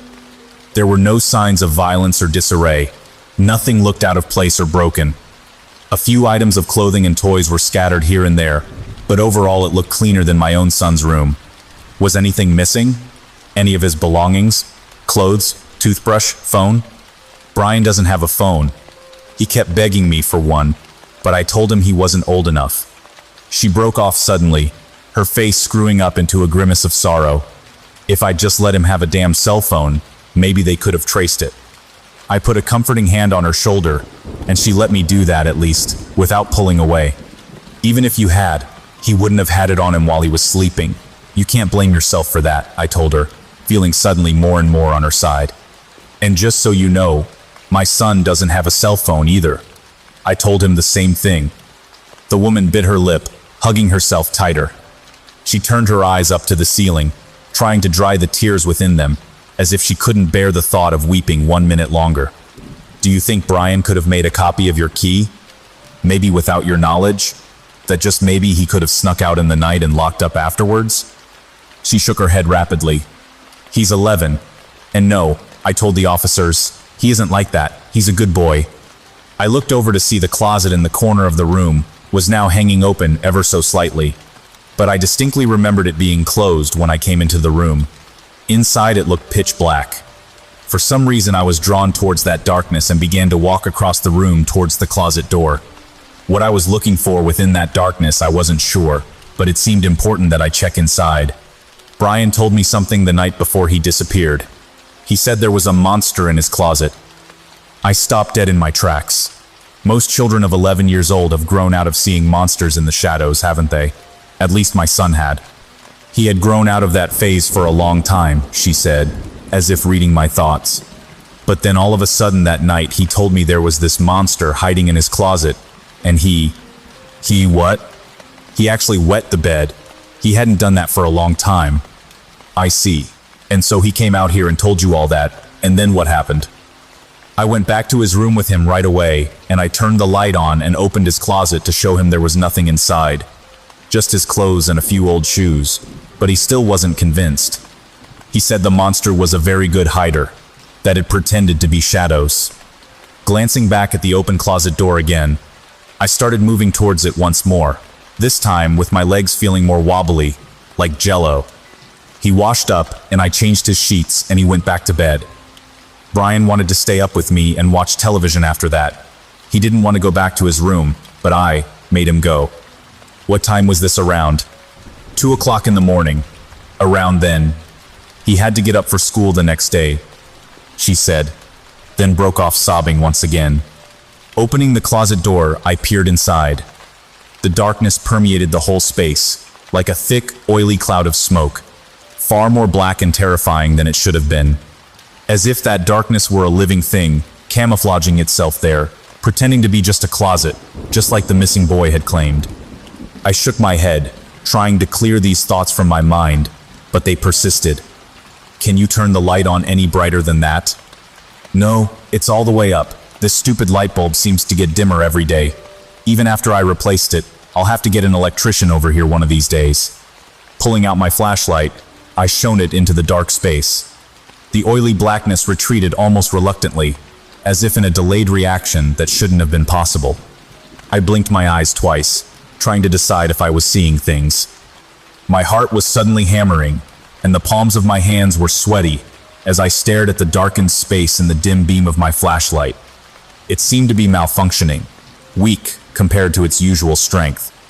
I smacked it a few times and tried to remember when I'd last replaced the batteries. Can you feel it too? She asked from behind me nervously. I wanted to turn around and look at her, but was afraid to leave my back exposed to that darkness. I know it's crazy, but ever since that night, I can't help but feel like maybe he was right. Can you feel it? Something staring at you? She let out a nervous titter, which broke me out of my stunned silence. No, ma'am, I lied. Just looks like a regular bedroom closet to me. You feel like there's something in there looking at you? Not just me. At us. It's watching both of us right now, and it's seen your face, Agent Barnes. I don't think that's a good thing. What? How come you don't want to turn your back on it, Agent Barnes? You do feel it. I know you do. Close the door so it can't stare at us anymore, will you? I don't like that feeling. Not one bit. I pushed it with a shaking hand and felt the satisfying click of it closing. Suddenly I could breathe again. We both left the room in a hurry, and I excused myself momentarily into the bathroom. I looked at my reflection in the mirror and didn't recognize my own face staring back. There were bags beneath my eyes that hadn't been there before, and my skin looked slightly yellow-gray, sallow and jaundiced. I felt sick to my stomach. Before I could do anything, the nausea overcame me. Getting down on my knees, I retched into the toilet bowl. Pure black bile like molasses poured out of me, sticky and tenacious like tar. It burned like acid as it came up from my stomach, coating my tongue afterwards and tasting oily and terrible. I rinsed out my mouth and flushed the toilet again and again to no avail. I stumbled out of the bathroom, drunk feeling and dizzy, but still wanting to finish my interview. I needed to at least try. She was waiting for me in the kitchen, standing by the sink. I stumbled into the room and felt it spinning all around me. Clutching my head with both hands, I tried to force myself to see straight. "Just a couple more questions," I said, covering my mouth so she didn't see the black bile coating my tongue. My heart was pounding far too quickly, and I tried to ignore the fact that something was potentially very seriously wrong with me, still completely in denial of it at that point. "You don't look well, Agent Barnes. You look gray in the face. Are you all right?" "Fine. I'm fine. Now, can you tell me about Brian's father? I understand he passed away several years ago. Did he have any family? Close friends?" She shook her head at me, as if none of these questions mattered. And she was right, in a way. They didn't. The interview didn't lead anywhere, and I couldn't focus on anything she said. Soon I was back out on the street again, the memory of the end of the interview gone entirely from my mind. It was like I'd been on autopilot without realizing it, and I didn't like that feeling, as if someone else had been driving the car and I had been asleep behind the wheel. I had a very strong suspicion that whatever had happened to Brian would not be a solvable crime, and if it was solved, those findings would not be suitable for an official report. This had redacted written all over it, assuming it ever made it up the chain of command. If I told my superiors what I had just experienced, they wouldn't believe a word of it. The case had gone cold months before, so it wasn't expected for me to solve it, only to try to lend a hand if I could. Most of my cases ended up remaining unsolved, so it wouldn't require much explanation if I wasn't able to do anything useful. And I really didn't feel like I would be able to do anything useful. I had terrible brain fog for the rest of the trip, getting contemptuous looks from the local police detectives whenever I suggested anything I thought might be useful. Everything had been tried before, by the sounds of it, and I began to feel as if I had overstayed my welcome. The flight back home was a red-eye, and I tried to sleep through it, but found my dreams were plagued by nightmares. I kept dreaming I was a kid again, back in my childhood bedroom. Not only that, but my closet door kept squealing open in the night, creaking loudly, the wood swinging back and forth as if blown by an impossible wind. I stood up on my child legs to go over to it, but found myself frozen with fear, staring at the blackness within the closet. That deep, penetrating darkness which seemed to spread like flooding, overflowing water towards me. And then, as I reached out my trembling hand for the door handle to close it, something else reached out and grabbed my wrist. An ice-cold, gnarled hand, rotten and macerated. The flesh was pale and bluish-purple, mottled and covered in wounds, seeping and oozing with blood and pus. As I tried desperately to pull away, fighting it with all my strength, it pulled me deeper into the darkness. I fell in, plunging into the depths of it, suffocating in the dark abyss. When I woke up, I was screaming, and the airplane had just begun to descend. The flight attendants gave me a look which told me my terror was not appreciated. By the time I got home that night, it was already dark, and well past Greg's bedtime. My wife was in bed, so I poured myself a drink and sat down on the couch to watch television for a little while, hoping to distract myself from the things I had seen, and from the dreams I couldn't unsee. I wanted so badly to forget that dream, but it was the only thing I could visualize when I closed my eyes. That rotten corpse hand grabbing hold of my wrist and squeezing. I felt as if I could feel that pain even after I had awoken. That feeling of something tightening around my forearm like a freezing vice. I looked down at my arm to see a handprint there, slightly purple like an old bruise. It was faded like it was old, and yet I hadn't seen it earlier. What the hell? What's happening to me? I asked myself, standing up and pacing. There was cold beer in the fridge. Despite the time, I went in there and grabbed a bottle, popping it open and chugging its contents. I felt so thirsty all of a sudden, like I hadn't drank in days. But I didn't want water. The thought of it disgusted me. The bottle was empty, and so I grabbed another, and another, draining them both. Soon I was on my fourth, and then it was empty. The rest of the six-pack was gone 2 minutes later, and I belched loud enough to wake the dead after I had finished polishing it off. Still thirsty, I went into the cupboard and pulled out an old, dusty bottle of Gibson's, 1-Aden. I drank it straight down, the usual burn of it absent now. Instead, it just felt like heat in my belly afterwards. Suddenly very tired, I stumbled off to bed, but not before peeking into Greg's room to check on him. It was around 3 a.m. by that point. He was fast asleep and snoring, and his closet door was closed tightly. I made sure of that. When we woke up the next morning, Greg was gone. I had locked all the doors and windows, and Greg didn't have his own key. He didn't have a cell phone we could trace either, but I got the feeling it wouldn't make a difference either way. The police came to investigate and were surprised to hear what I do for a living. They were even more surprised to hear about the case I had just been investigating. Think it might be a copycat? One of the detectives asked innocently. If only it could have been so simple. Or maybe the same guy? You might be right, I said, unable to deny their logic. But I knew that wasn't what had happened. Not really. Let's take a look around his room, they said, and I led them down the hallway towards Greg's room, showing them inside. I left it exactly how it was. We didn't touch a thing. The closet door swung open an inch, then stopped. It opened an inch wider, and stopped again. Does the closet door always do that? The taller detective asked. Number, why don't you go and take a look? My wife stood at the front door with her suitcase in hand, her face and eyes red from hours of crying. You're not the man I married. I need to go. I just need to get out of this house for a while. Are you coming back? I don't know. She turned around to leave, and I reached out to stop her, grabbing her shoulder and squeezing a little harder than I meant to. I stopped myself and let go, asking myself again, what the hell is wrong with me? What exactly have I been infected with? Just tell me why. Haven't you been listening? Half the time you're not here, and the other half you're lost in your thoughts. You don't even hear the words I'm saying when I talk to you. Our son has been missing for days, and you act like nothing's happened, like there's nothing we can do. There isn't anything we can do. It's up to the local police. I have no jurisdiction. I told you that 100 times. And even if I did, it's a conflict of interest. I can't investigate my own son's disappearance, at least not officially. I'd believe that, I really would, if not for the smell of booze on your breath every day. You aren't even trying to help unofficially. It's like you've given up. All you do is drink, and when you're not drinking, you're missing for hours at a time. I'm going out looking for him. Just stay, please. She rolled her eyes, not believing my lie. When you get your shit together, you call me. Until then, I'll be staying with my sister. Goodbye, Ted. She opened the glass door and let it slam shut behind her as she marched towards the curb.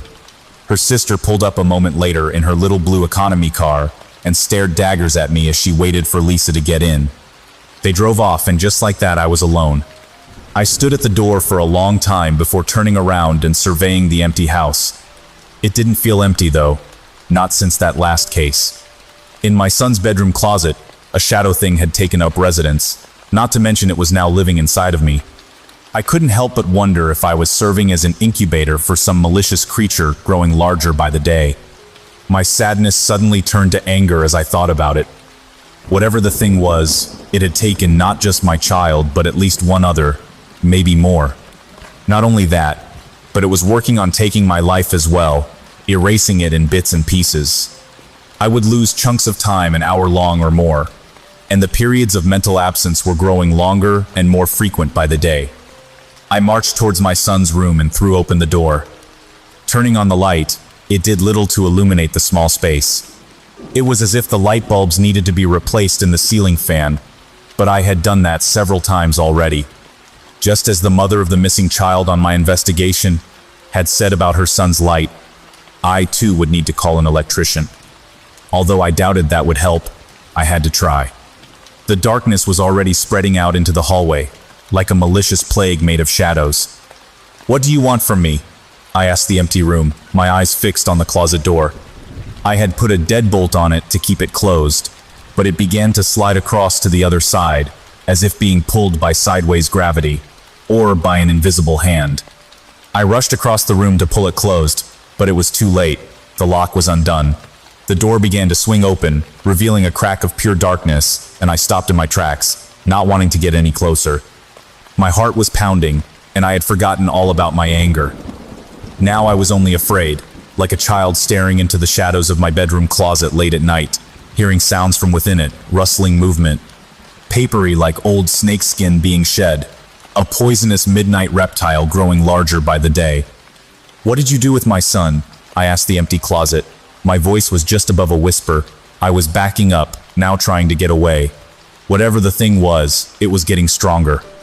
"Daddy?" A voice sounding almost like my son said from within that darkness. I almost ran in that direction to save him, purely out of instinct. But then I stopped myself. Something about the voice was different, a slight distortion like it had been played through a guitar pedal. "No, it's not. It can't be." No response came back, only silence, and that feeling of something staring at me from the shadows. Not my son, but something else mimicking his voice. I stepped out of the room quickly and closed the door behind me. The hallway was noticeably darker now, as if that plague had spread insidiously further outwards into the rest of the house. There was no stopping it. I could only try to slow it down. I went into the dining room and grabbed a chair. Tipping it over onto its back legs, I jammed it against the doorknob, making an impromptu lock for the bedroom. I would need to get something stronger, though, and fast. A padlock, I decided. Maybe 2 or 3. First, I wanted to make a couple phone calls, while I was still the one steering my own body. Who knew when whatever entity was inside of me would take over and I would go into autopilot again? My first call was to my boss. I asked for a bit more time off to look for my son. He didn't question it for a second, and told me to call if I needed anything. After hanging up with him, I dialed another number. I hoped to contact the woman I had visited a few days prior in my capacity as an FBI agent while investigating her missing son. She had acted quite strangely, and had known about the shadow entity, whatever it was. It was also the place where this had all started. "Hello, Agent Barnes," she answered, knowing it would be me despite the fact that my FBI-issued cell phone blocked my caller ID.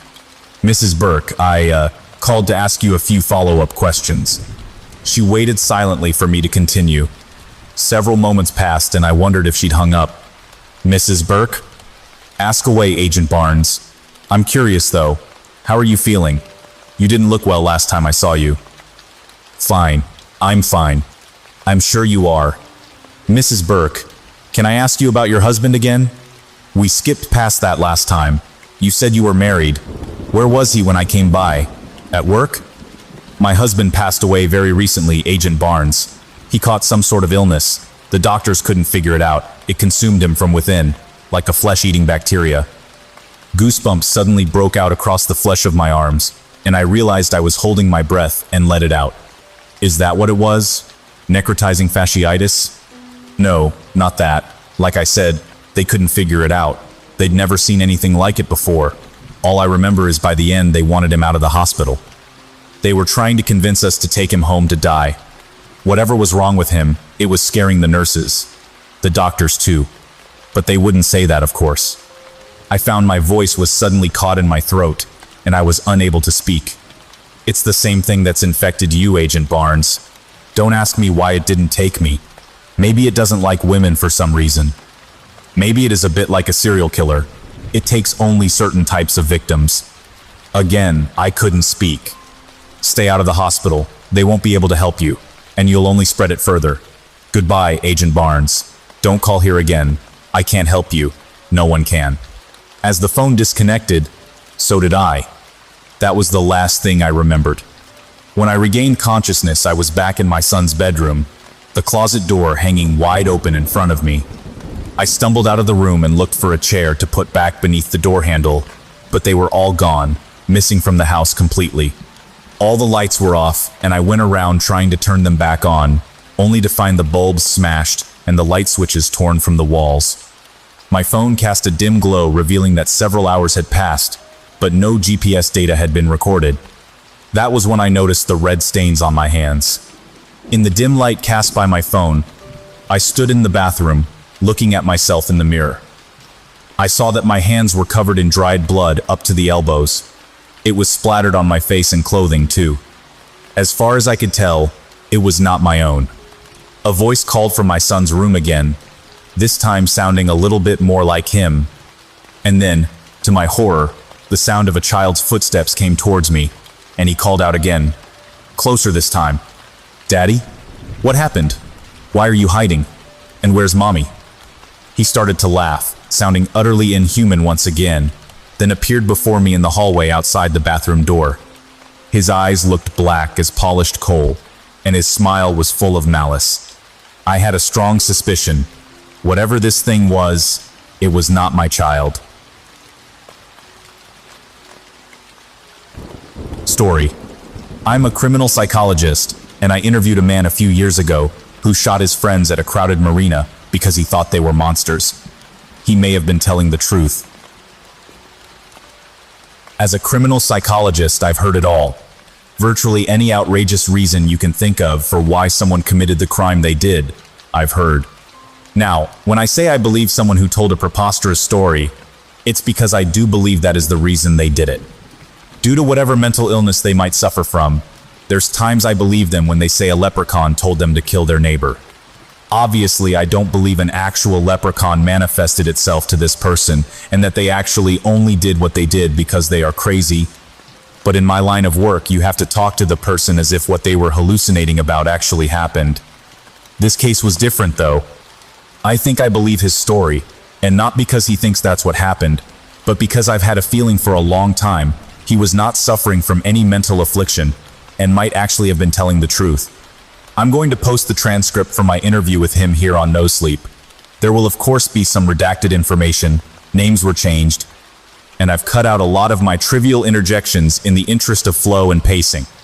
Any interjection from me will be in parentheses, and it will otherwise be told from his first-person perspective. I'll leave it up to you all to decide if he's crazy. A little about him before we start. He was a PhD educated professor of biology, anatomy, and pathology, and serves as the chairman of the biology department at the local university. He had no personal or familial history of any kind of mental illness. Please introduce yourself and why you are here. My name is Michael, redacted, and I shot my friends Dave, redacted, and Gary, redacted, right outside our personal science lab at the docks near, redacted, Marina. Start from the beginning. It all started a few days ago when the school year concluded. We were taking our annual camping trip to celebrate the end of exams. It was me, Dave, Gary, and John, all fellow biology department professors. We go to Redacted Provincial Park in Redacted, Canada, every year. We spend a few days at a campground, and then we go to a deep woods wilderness campsite that we have to use our canoes to get to. That is our favorite part, the deep woods. There's never anybody there, and we're all alone. The vacation went well at first. Once we found a nice site in the backwoods that started off great too. I'm scuba certified, and we had never been to this part of Redacted Lake before. We were more backwoods than we'd ever been. I was eager to dive here. How's the visibility? Most lakes I've heard like this, the visibility isn't great, or there's nothing to see. True, there's not much to see. It's the same kind of fish you can see in a city park pond, but there's something about diving in a body of water few people ever touch. It's mostly unsullied by people's garbage and whatnot. Tell me what you saw down there. I didn't dive until our second day. It was very uneventful, but part of the enjoyment for me, like I said, was being 30 feet down and not seeing any trash or anything man-made at all. I went out further towards the center of the lake.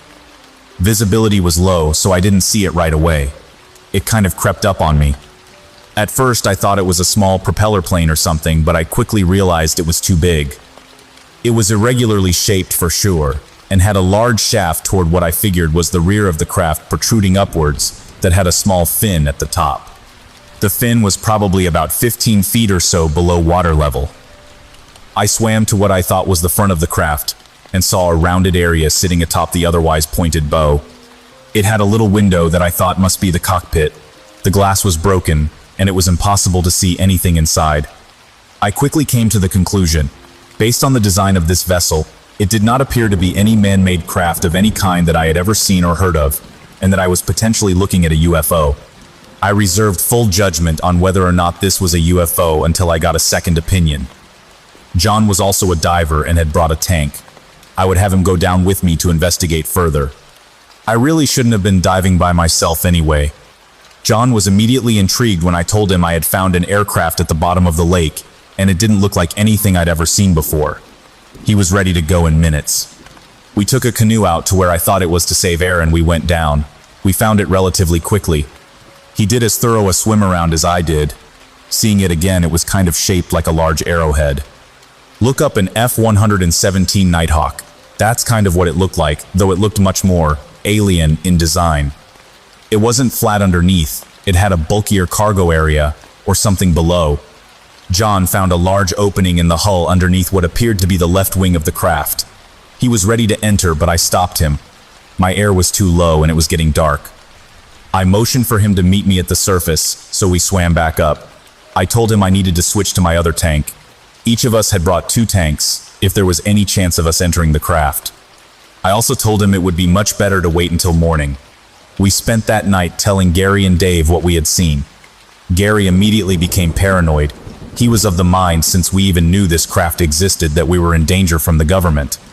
If we swam into the aircraft and actually found an ET, the pilot, we were as good as dead. We eventually decided we were indeed going in. We toyed with Gary, saying the pilot was probably long gone. He swam out the back, assimilated into human form, and probably replaced, and is now living as the Queen of England. We eventually went to bed, but I hardly slept at all. I don't think John did either. The next morning, John and I went down again. We approached the hull breach. It was more than large enough for us to fit in one at a time. It's important to note the exterior of the aircraft was metallic, but it was difficult to say what material. What I found interesting is that the outer hull was completely free of aquatic fungus or algae or even rust, anything that would indicate it had been there a while. This led me to believe this may have been a recent crash, and that made me nervous. We secured a rope near the outside of the craft so we could follow it to find our way out if we got turned around at all. Once we got inside, the interior told a different story. The inside was very dilapidated, nowhere near the almost pristine nature of the outer hull. Judging from the aquatic plant life and algae that we could see growing, and the amount of fish that had settled and were darting out of every crevice we swam by, it appeared this vessel had been down here for some time. We appeared to be in some sort of cargo area. There was an open doorway near the back we looked in, and it appeared to be an engine room. We examined what we believed to be the engine, but rubble and pillars had fallen, and it blocked our access to the greater part of the area. We proceeded down a narrow corridor towards the bow. We swam right and we came to a ladder. This ladder went up a few feet, and we saw what appeared to be a hatch that was closed. We swam up to it and examined it. We pushed on it first to no avail, and searched around the area until I saw what appeared to be a lever off to the side. I motioned to John, and he motioned for me to pull it. I did so, and we heard something near the hatch mechanically release, which also released a large amount of air bubbles into the water, but the hatch remained closed. We puzzled over it for a few seconds before John pulled out his diving knife. He attempted to slide it into one of the edges on the right side of the hatch, and was able to penetrate a few inches. He worked it for a few minutes, and the hatch inched open slightly before the blade snapped. It had opened just enough for us to get our fingers in, so we tried pushing and pulling. There was much resistance, but with our combined efforts, the hatch slowly began to open. We swam up into what could only have been the cockpit. I saw the broken window I had seen from the outside. John swam ahead and around what appeared to be a large chair, probably for the pilot. I heard him let out a muffled cry of extreme surprise, and he swam back towards me faster than I had ever seen him swim. His mouthpiece had fallen out of his mouth and he had to put it back in. His eyes were wild. He pointed to the chair and he made back and forth motions with his hands like he was turning a steering wheel. I was slightly confused, but then he pretended he was using a joystick and made muffled sounds with his mouth. I realized he was pretending to fly a plane, and the sounds he was making were supposed to be the machine guns. I then realized he was trying to tell me the pilot was still sitting in his chair. I motioned for him to calm down. I was afraid as well, but I knew I needed to see this. I motioned to him that I was going to go and look for myself. I motioned for him to stay, but he shook his head. I then proceeded to swim slowly around the chair, and he followed behind me. Any doubt that this was a UFO was then extinguished. The being sitting in the chair was humanoid, but definitely not human. Its head was about 20% larger than a human's, I'd say, and it was probably about 4 feet tall. Its arms were floating lifelessly in the water and were disproportionately long. I took note immediately about how there appeared to be no rot or skin breakdown on this being, despite the length of the time the cargo area indicated this craft had been underwater. I knew John and I needed to actually speak, so I motioned for us to retreat. We returned to the surface and discussed our options. After the initial holy shits and what the fucks, we discussed our next options. The first was to simply leave and not tell anybody, including Gary and Dave, what we had seen. We knew we'd never be able to keep that secret, so that was out. We discussed a few more options before I realized what we needed to do. Or I should say, what I badly wanted to do. I told John we needed to get it back to our lab we had at the docks and perform an autopsy. He looked at me like I was a complete idiot. He asked how the actual fuck we were supposed to get it back to the States. I told him my plan, and he said it might just work. We then retrieved the body carefully and loaded it into the canoe. I rowed back to shore while John swam. I don't think he wanted to sit in the boat with the body. Unsurprisingly, Gary and Dave absolutely flipped their shit when we got back. I told them we were leaving right now, going back to the car, and driving straight home. They were confused at first, but then John told them what was down there was not only a UFO, but the pilot was in the canoe. Gary turned white as a ghost when he saw it, and Dave was intrigued. I then laid out my plan. We drove an oversized cargo van. There was on bench seat in the back that sat about a foot off the floor so you could put crap underneath it. My plan was to leave the body in the canoe, pack it with ice and cover it up, then put the canoe in the back with us instead of on the roof. It would just fit since the front end would be able to fit underneath the bench seat in the back. We then drive straight to our lab. What kind of lab is this? You just have your own lab. We use it for ourselves. It's rented space in one of the warehouses. We mostly use it to set up lab assignments for students or test new assignments we think of to make sure they are actually a viable assignment. Gary freaks out and almost loses it. He says if we get randomly searched when crossing the border back into the States, they'll find the body and we're all as good as black-bagged. Dave tells him that as long as everyone shuts the fuck up and only the driver talks, we'll be fine. We all argued for about 20 minutes about it before it was settled. We were taking this body back to our lab. We got everything packed up and ended up leaving some things we could replace later since we were in such a hurry. It was a 3-hour drive, but only 1 hour to the border. We just had to get across. I would be the driver and would do all the talking. Gary was a nervous wreck as we watched cars seemingly at random get beckoned over to a separate drive area to be inspected. He held it together somehow. We crossed over without incident. Gary about had a mental breakdown as we pulled away from the station and were home free. We changed the ice several times, but otherwise the canoe cooler held up. I drove slightly below the speed limit since we certainly didn't need to get pulled over. We got to the lab at about 2:30 in the afternoon. We smuggled the cadaver into our lab and set it up on the table. We locked all the doors and made sure the windows were drawn as well. I realized at this time we were at a point of no return. We were about to perform an unauthorized autopsy on an alien life form. We had no idea how we were supposed to publish our results or what we were supposed to do when we concluded. We were all likely to get black-bagged if this was something the government wanted to keep secret, but we had come this far and there was no way we were going to stop now. We video recorded the entire thing. My initial examination revealed the ET did not have a sternum similar to humans. It had 2 large sternum-like bones on the left and right sides of its chest, but its center was soft, making it an easy choice for a first incision. We cut deep in order to open it up. It was fascinating. It appeared to have all the same internal organs as we do, just in different spots, of course. It was hard to tell what was what, aside from the lungs. We concluded they must be the lungs because they were filled with water, initially indicating the cause of death was drowning. There did not appear to be any trauma anywhere else on the ET's body, so we also concluded it may not have actually crashed as initially thought. While we had it opened, we labeled all the organs we thought we could. Whether or not it was actually correct, we obviously had no idea. But for the sake of completion, we assigned everything, and came to the conclusion the ET had a heart, liver, lungs, kidneys, and possibly a spleen. We then moved to its head. Its brain was similar to humans in that it looked similar, and as far as we could tell, consisted of several different lobes. Though the main difference was that it appeared to be triangular in shape, as if it were a pyramid sitting within its skull. There was also a small unknown gland situated near the base of the brain itself. We had initially deduced the brainstem was already accounted for, so what this other gland was, we had no idea. It was at this point in the procedure that Dave stated the gland was beating. I asked how that could possibly be since this creature was clearly dead, but upon inspection myself, I too noticed it did appear to be beating very slowly. I placed my hand softly upon the gland and felt it pulse.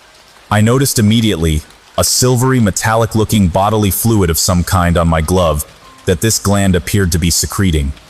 Not only did it appear to be still pumping this substance through the body somehow, it also secreted it into the cavernous spaces of the skull and down its spinal column. Using a syringe, I pierced the gland and was able to aspirate a significant amount of the fluid. It was a silvery liquid that looked similar to mercury but lacked the shine. It was a very dull silver in color. I placed it into a vial for further research. Was it its blood? I don't know. I don't believe it was simply because the next day we found out what it did. What was that? We spent all day theorizing over our findings. We spent the night at the lab and didn't call our families. We weren't due back for a few days anyway. We woke up the next morning to a shocking finding on the cadaver. The incision I had made in its chest was in an advanced state of healing. We didn't equate this substance to this healing until after we discussed how an incision so large as to open the entire front of the torso could possibly look this healed in a little over 18 hours. We deduced the mystery gland with the mysterious substance was the only thing still functioning on this cadaver, somehow despite its deceased status. We decided we needed to test this hypothesis. I could talk for days about our experiments, so I'm going to have to break it down to the most important parts. We decided to inject this substance into lab mice to see how they reacted. The first 3 mice we injected appeared to die, but they didn't actually perish. Clinically, they appeared dead, meaning the fluid was incompatible to the point of causing death in the subject. But after declaring them dead, they were found to be active again after a short time, though they seemed almost rabid. They viciously attacked the other mouse in the pen and killed it immediately and appeared to begin to cannibalize its corpse. I want to take this time to interrupt the transcript to say I have never heard anything this thought out, intricate, and scientific in my entire career.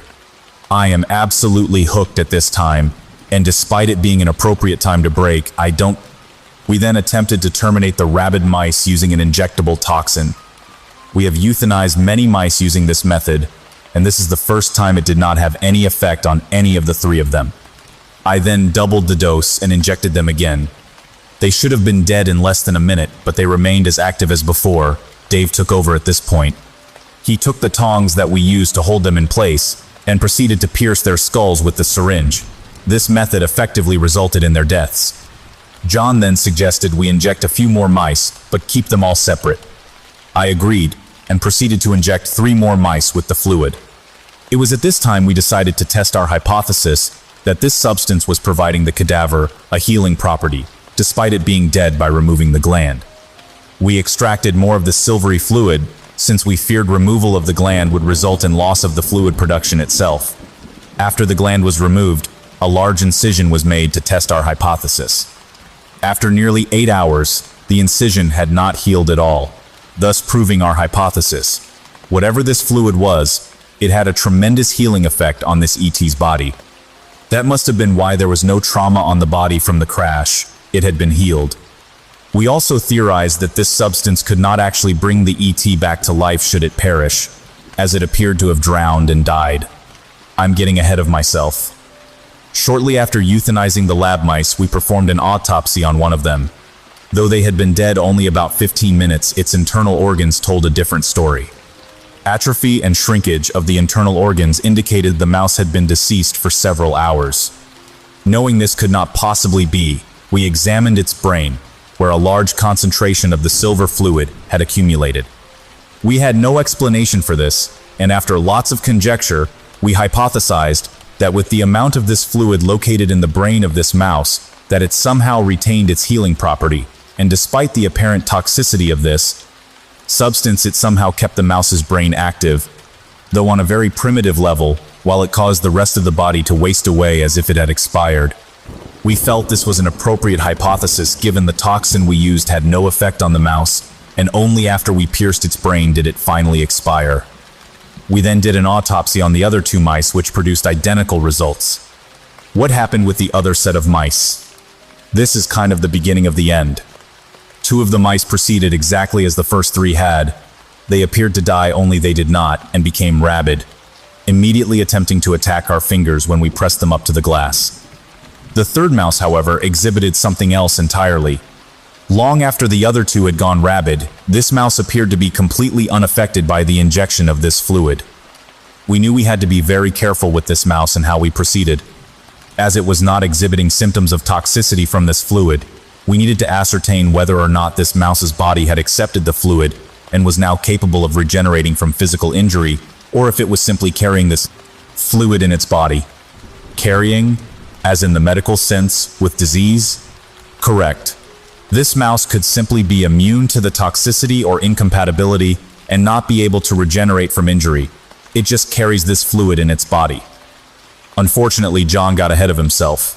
Seeing the mouse appeared to be perfectly fine, he picked it up. It bit him hard enough to pierce his glove on his left thumb. He dropped the mouse and it scampered away. Gary and Dave immediately tore the place apart, looking for it, as did I, while John began scrubbing and decontamination. We were not able to find it. We had lost our only successful specimen. We advised John to go to the hospital immediately, but he declined. It was his fault we lost the mouse, and he was determined to continue searching for it. We spent most of that day in conjecture and hypothesizing our findings. By the evening, we were still going over notes and making journal entries. At about 6:30 p.m., John had an uncontrollable coughing fit. He looked pale and diaphoretic, and we knew it was because of the mouse biting him. His thumb also looked disgusting. We were all biologists. We should have known to stop what we were doing and take him in right away, but we just couldn't peel ourselves away from what we were doing. Gary volunteered to take him to the local ER while Dave and I stayed behind. I never saw John again. While we were alone, Dave mentioned we needed to test the fluid on something other than a mouse. It was at this point I realized we had all gone too far. We should have just left the crash site alone, and certainly shouldn't have entered it. Dave was starting to become fanatical, bordering on unethical. He started to offer picking up a stray dog or cat, and when he mentioned a homeless person, it was at that point I knew we were all in serious trouble. I told him there is no way any of us could possibly partake in something so unethical. He reiterated the fact that somehow we needed a human test. Maybe it was just something with the mice. If a human host accepted this fluid, it could potentially be synthesized to create the most powerful healing agent known to man. Sickness and disease could be eradicated if it worked. I repeated to him, if it worked. We would be responsible for the death of a human being if it didn't. It would absolutely be murder. After a few minutes or so, I realized we did have a human test. John. I told Dave, just look at John. He's showing the same symptoms of decline the mice did. He then told me that can't be considered a true test. The mouse couldn't possibly have passed on the mystery fluid through a small, simple bite. A full injection needed to occur. I began to realize with John's condition that this fluid appeared to be acting like a true disease. If it were to be able to be transferred via a bite and then cause a rabid insanity in anyone who was incompatible, we could be looking at a major outbreak. I felt like I needed to call the hospital to warn them. Did you? I didn't get the chance. Gary came back at that point and said John appeared to look even worse after only 20 minutes in the car. I informed him what I had talked to Dave about, and he immediately concurred. We needed to stop what we were doing. We went back to the lounge room we have. We rented out several other small offices in addition to the area we used for our lab, and found Dave was missing. Fearing the worst, we immediately went back to the lab and found him with a tourniquet on his left. He was injecting the silver fluid into his arm. Gary asked him, "What the hell did you do?" And I had some choice questions myself. Knowing he had just signed his own death certificate, I knew we needed to involve the police at that point. I was not optimistic that his body was going to accept the fluid as the mouses had. We discussed our options at that point. I reiterated my theory on how this fluid acted almost like a virus. All but one of the mice had succumbed to the incompatibility and eventually went insane. It was my theory that one of two things occurred in the mouse that did not.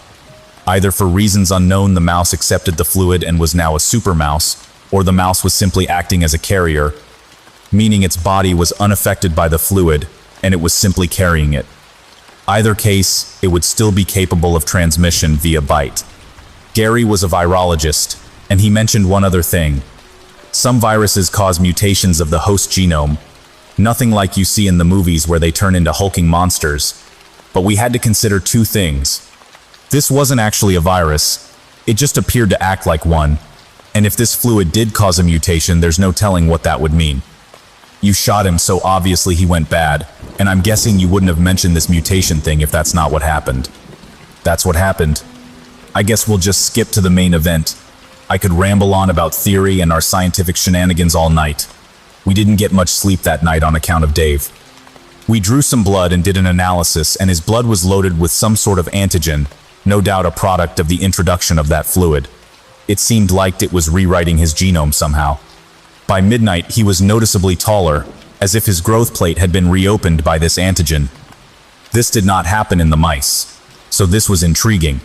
But he was also declining visibly. He was pale, his color was leaving him, and he was diaphoretic. His decline was much slower than the mice and John as well. We'd virtually forgotten about John by that point. We had old hospital restraints in our equipment room. Dave said we should tie him down. He said he was starting to lose it. He looked like hell, like death. And he was huge. He was Arnold Schwarzenegger and getting bigger. His left hand was starting to contort and deform into this horrid claw. It was far too late to take him to the hospital at that point, so I knew we were screwed. We tied him down, claw and everything, though I didn't think that was going to matter. It didn't. Gary and I fell asleep like idiots. I woke up and it was about 6:15 in the morning. I nudged Gary, telling him to wake the fuck up, and we checked on Dave. He was dead. I instantly got a tremendous feeling of dread. How long had he been dead? Was he actually dead? He could reanimate any second. Did he? Yes. Gary was examining the body, and he was way too close. I told him to back up, but it was too late. Dave reached over faster than I'd seen anyone ever move and had Gary by the throat. He snapped the restraints we had him in as if he was tied down with toilet paper. He then bit a huge chunk out of Gary's shoulder and then broke his neck. Pretty sure that was just on accident though, on account of his new strength. I ran for it as he threw Gary away. Dave stood up and had to be about 6'5". He was 5'10" or so previously. I went to the lounge. We had a .45 hidden there. Just in case. There were nights we were there late. The docks can gather its shady characters at night. Anyway, I had the lights off and I was hiding behind the desk. I could hear Dave's heavy footsteps outside. His respirations were like a chainsaw. I knew he was looking for me. The door to the lounge opened, and I heard heavy footsteps enter the room. I'm shaking uncontrollably as I hear him stop. I ask myself, have his senses heightened? Can he hear me or even smell me? I hear a few more steps and suddenly the desk lifts up into the air like it weighs nothing and Dave's claw is holding it up with just the one arm. His clothing was torn and tattered, and his skin looked like it was rotting off. I don't know if he was startled or what, but what I did next was straight out of a ridiculous kid's movie. As he stood there, holding the desk up, I simply crawled between his legs out behind him and ran for it. I heard the desk smash into the wall behind me like he had thrown it. I made for the door outside, but then I realized something. I have to stop Dave here and now. If he gets out, how many people is he going to kill and then infect? I went back towards our lab. I had 7 shots. I would get as close as I could and put all 7 in his head. Head trauma is what finally stopped the mice. I slowly entered the lab just in time to see Dave wind up and punch a hole through the wall, after which he stepped out into the sunlight and into the marina. I followed as fast as I could. The early birds were all out on the docks and the marina getting their boats ready, ripe for the picking. I hollered Dave as loud as I could as I ran up to him. He spun around with a growl that would make a lion jealous. This caught everyone's attention, of course, and they all turned to see me run up to him and put 2 in his face. He stumbled and swayed before falling back. I then put 3 more in his head and it pretty much exploded. The shrieks of bystanders filled the area as everyone scattered. Running on pure adrenaline and nearly insane myself, I ran back into the lab. Gary had been bit. He needed 1 in his head too.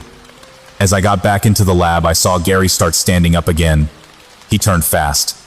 I put 2 in his head as well. No sooner did I drop the gun in pure shock that I heard rushing footsteps behind me, followed by, "Get on the ground now," and here we are. So let me tell you why I think I believe him. I asked him about the crime scene, and if anyone saw Dave as a creature, and he had no idea. He had no idea what became of the lab, and all their research either, nor did he know anything about John. He was very educated, but he also had street smarts. He told me at that point that any day now, once it came out what had happened, the government would be stepping in and he'd be black-bagged. He was right. A couple days later, I was approached at the station by men in suits, FBI for sure, and they told me my services were no longer required in this case, and I was to turn over all materials related to it. I turned over the tape, but I'd already saved it elsewhere, so I wasn't too pissed about it. I asked the arresting officer and detectives assigned, and they told me they too had been reassigned, and that the case was being handled externally. I decided to do some investigating of my own. First thing I checked was their lab in one of the warehouses at the docks. This was at least a week after the event, and I could still see men in hazmat suits entering and exiting the warehouse, which seemed to be completely closed off, not just the areas they rented. I needed binoculars since you could barely go anywhere down there without being stopped and redirected by men who were most certainly mercenaries. Next thing I checked was the hospital. I have a couple doctor friends. I asked the ER doc, and he said he'd never seen anything like it. They shipped him up to the floor real quick. Luckily, the admitting doc on the floor was also a friend. He told me they put a gag order on him, so we met in person. No traceable, electronic conversations of any kind. He told me that John died shortly after he was admitted. He told me he had pronounced him himself. He was stone cold dead. He said as soon as they bagged him up, John then sat up and started thrashing and snarling and growling. They called security and then called the cops after a nurse aide got bit trying to open the bag. They were able to zip the bag back up without anyone else getting bit. A security guard supposedly lost it when he saw John's dead body going crazy and biting a fellow employee, so he hit him with a portable oxygen tank over the head, apparently enough trauma to kill John. Again. A few days later, the aide turned in her resignation via email and was never heard from again.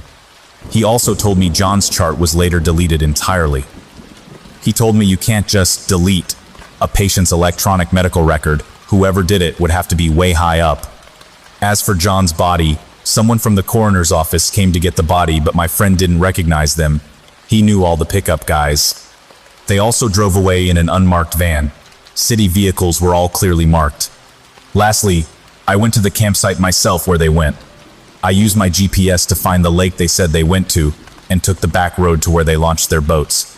It was completely blocked off, and not only were there angry, no trespassing signs up, but there was even one saying intruders might be shot. I'm hoping it's been long enough that it's blown over and nobody is bothering with me anymore so I can tell this story. As for Michael, I never heard from him again either. I tried looking him up in the system and his file with the local department had been deleted as well. Police records are another thing you can't just delete entirely. All 4 of their Facebooks have been deactivated, and Google searches only bring up people with similar names. It doesn't even bring up anything from the university. Michael was black-bagged for sure, as were the other 3 post-mortem. I don't know about you, but this has conspiracy written all over it, and the more I think about it, the more I actually think this all happened, exactly as Michael said. One other thing I can't help but think about was that mouse that got away. Is there a genetic super mouse somewhere down at the marina? Or did those government whack jobs find it? If they didn't, we all better hope he lays low. It seems like major outbreaks throughout history always start with rodent carriers.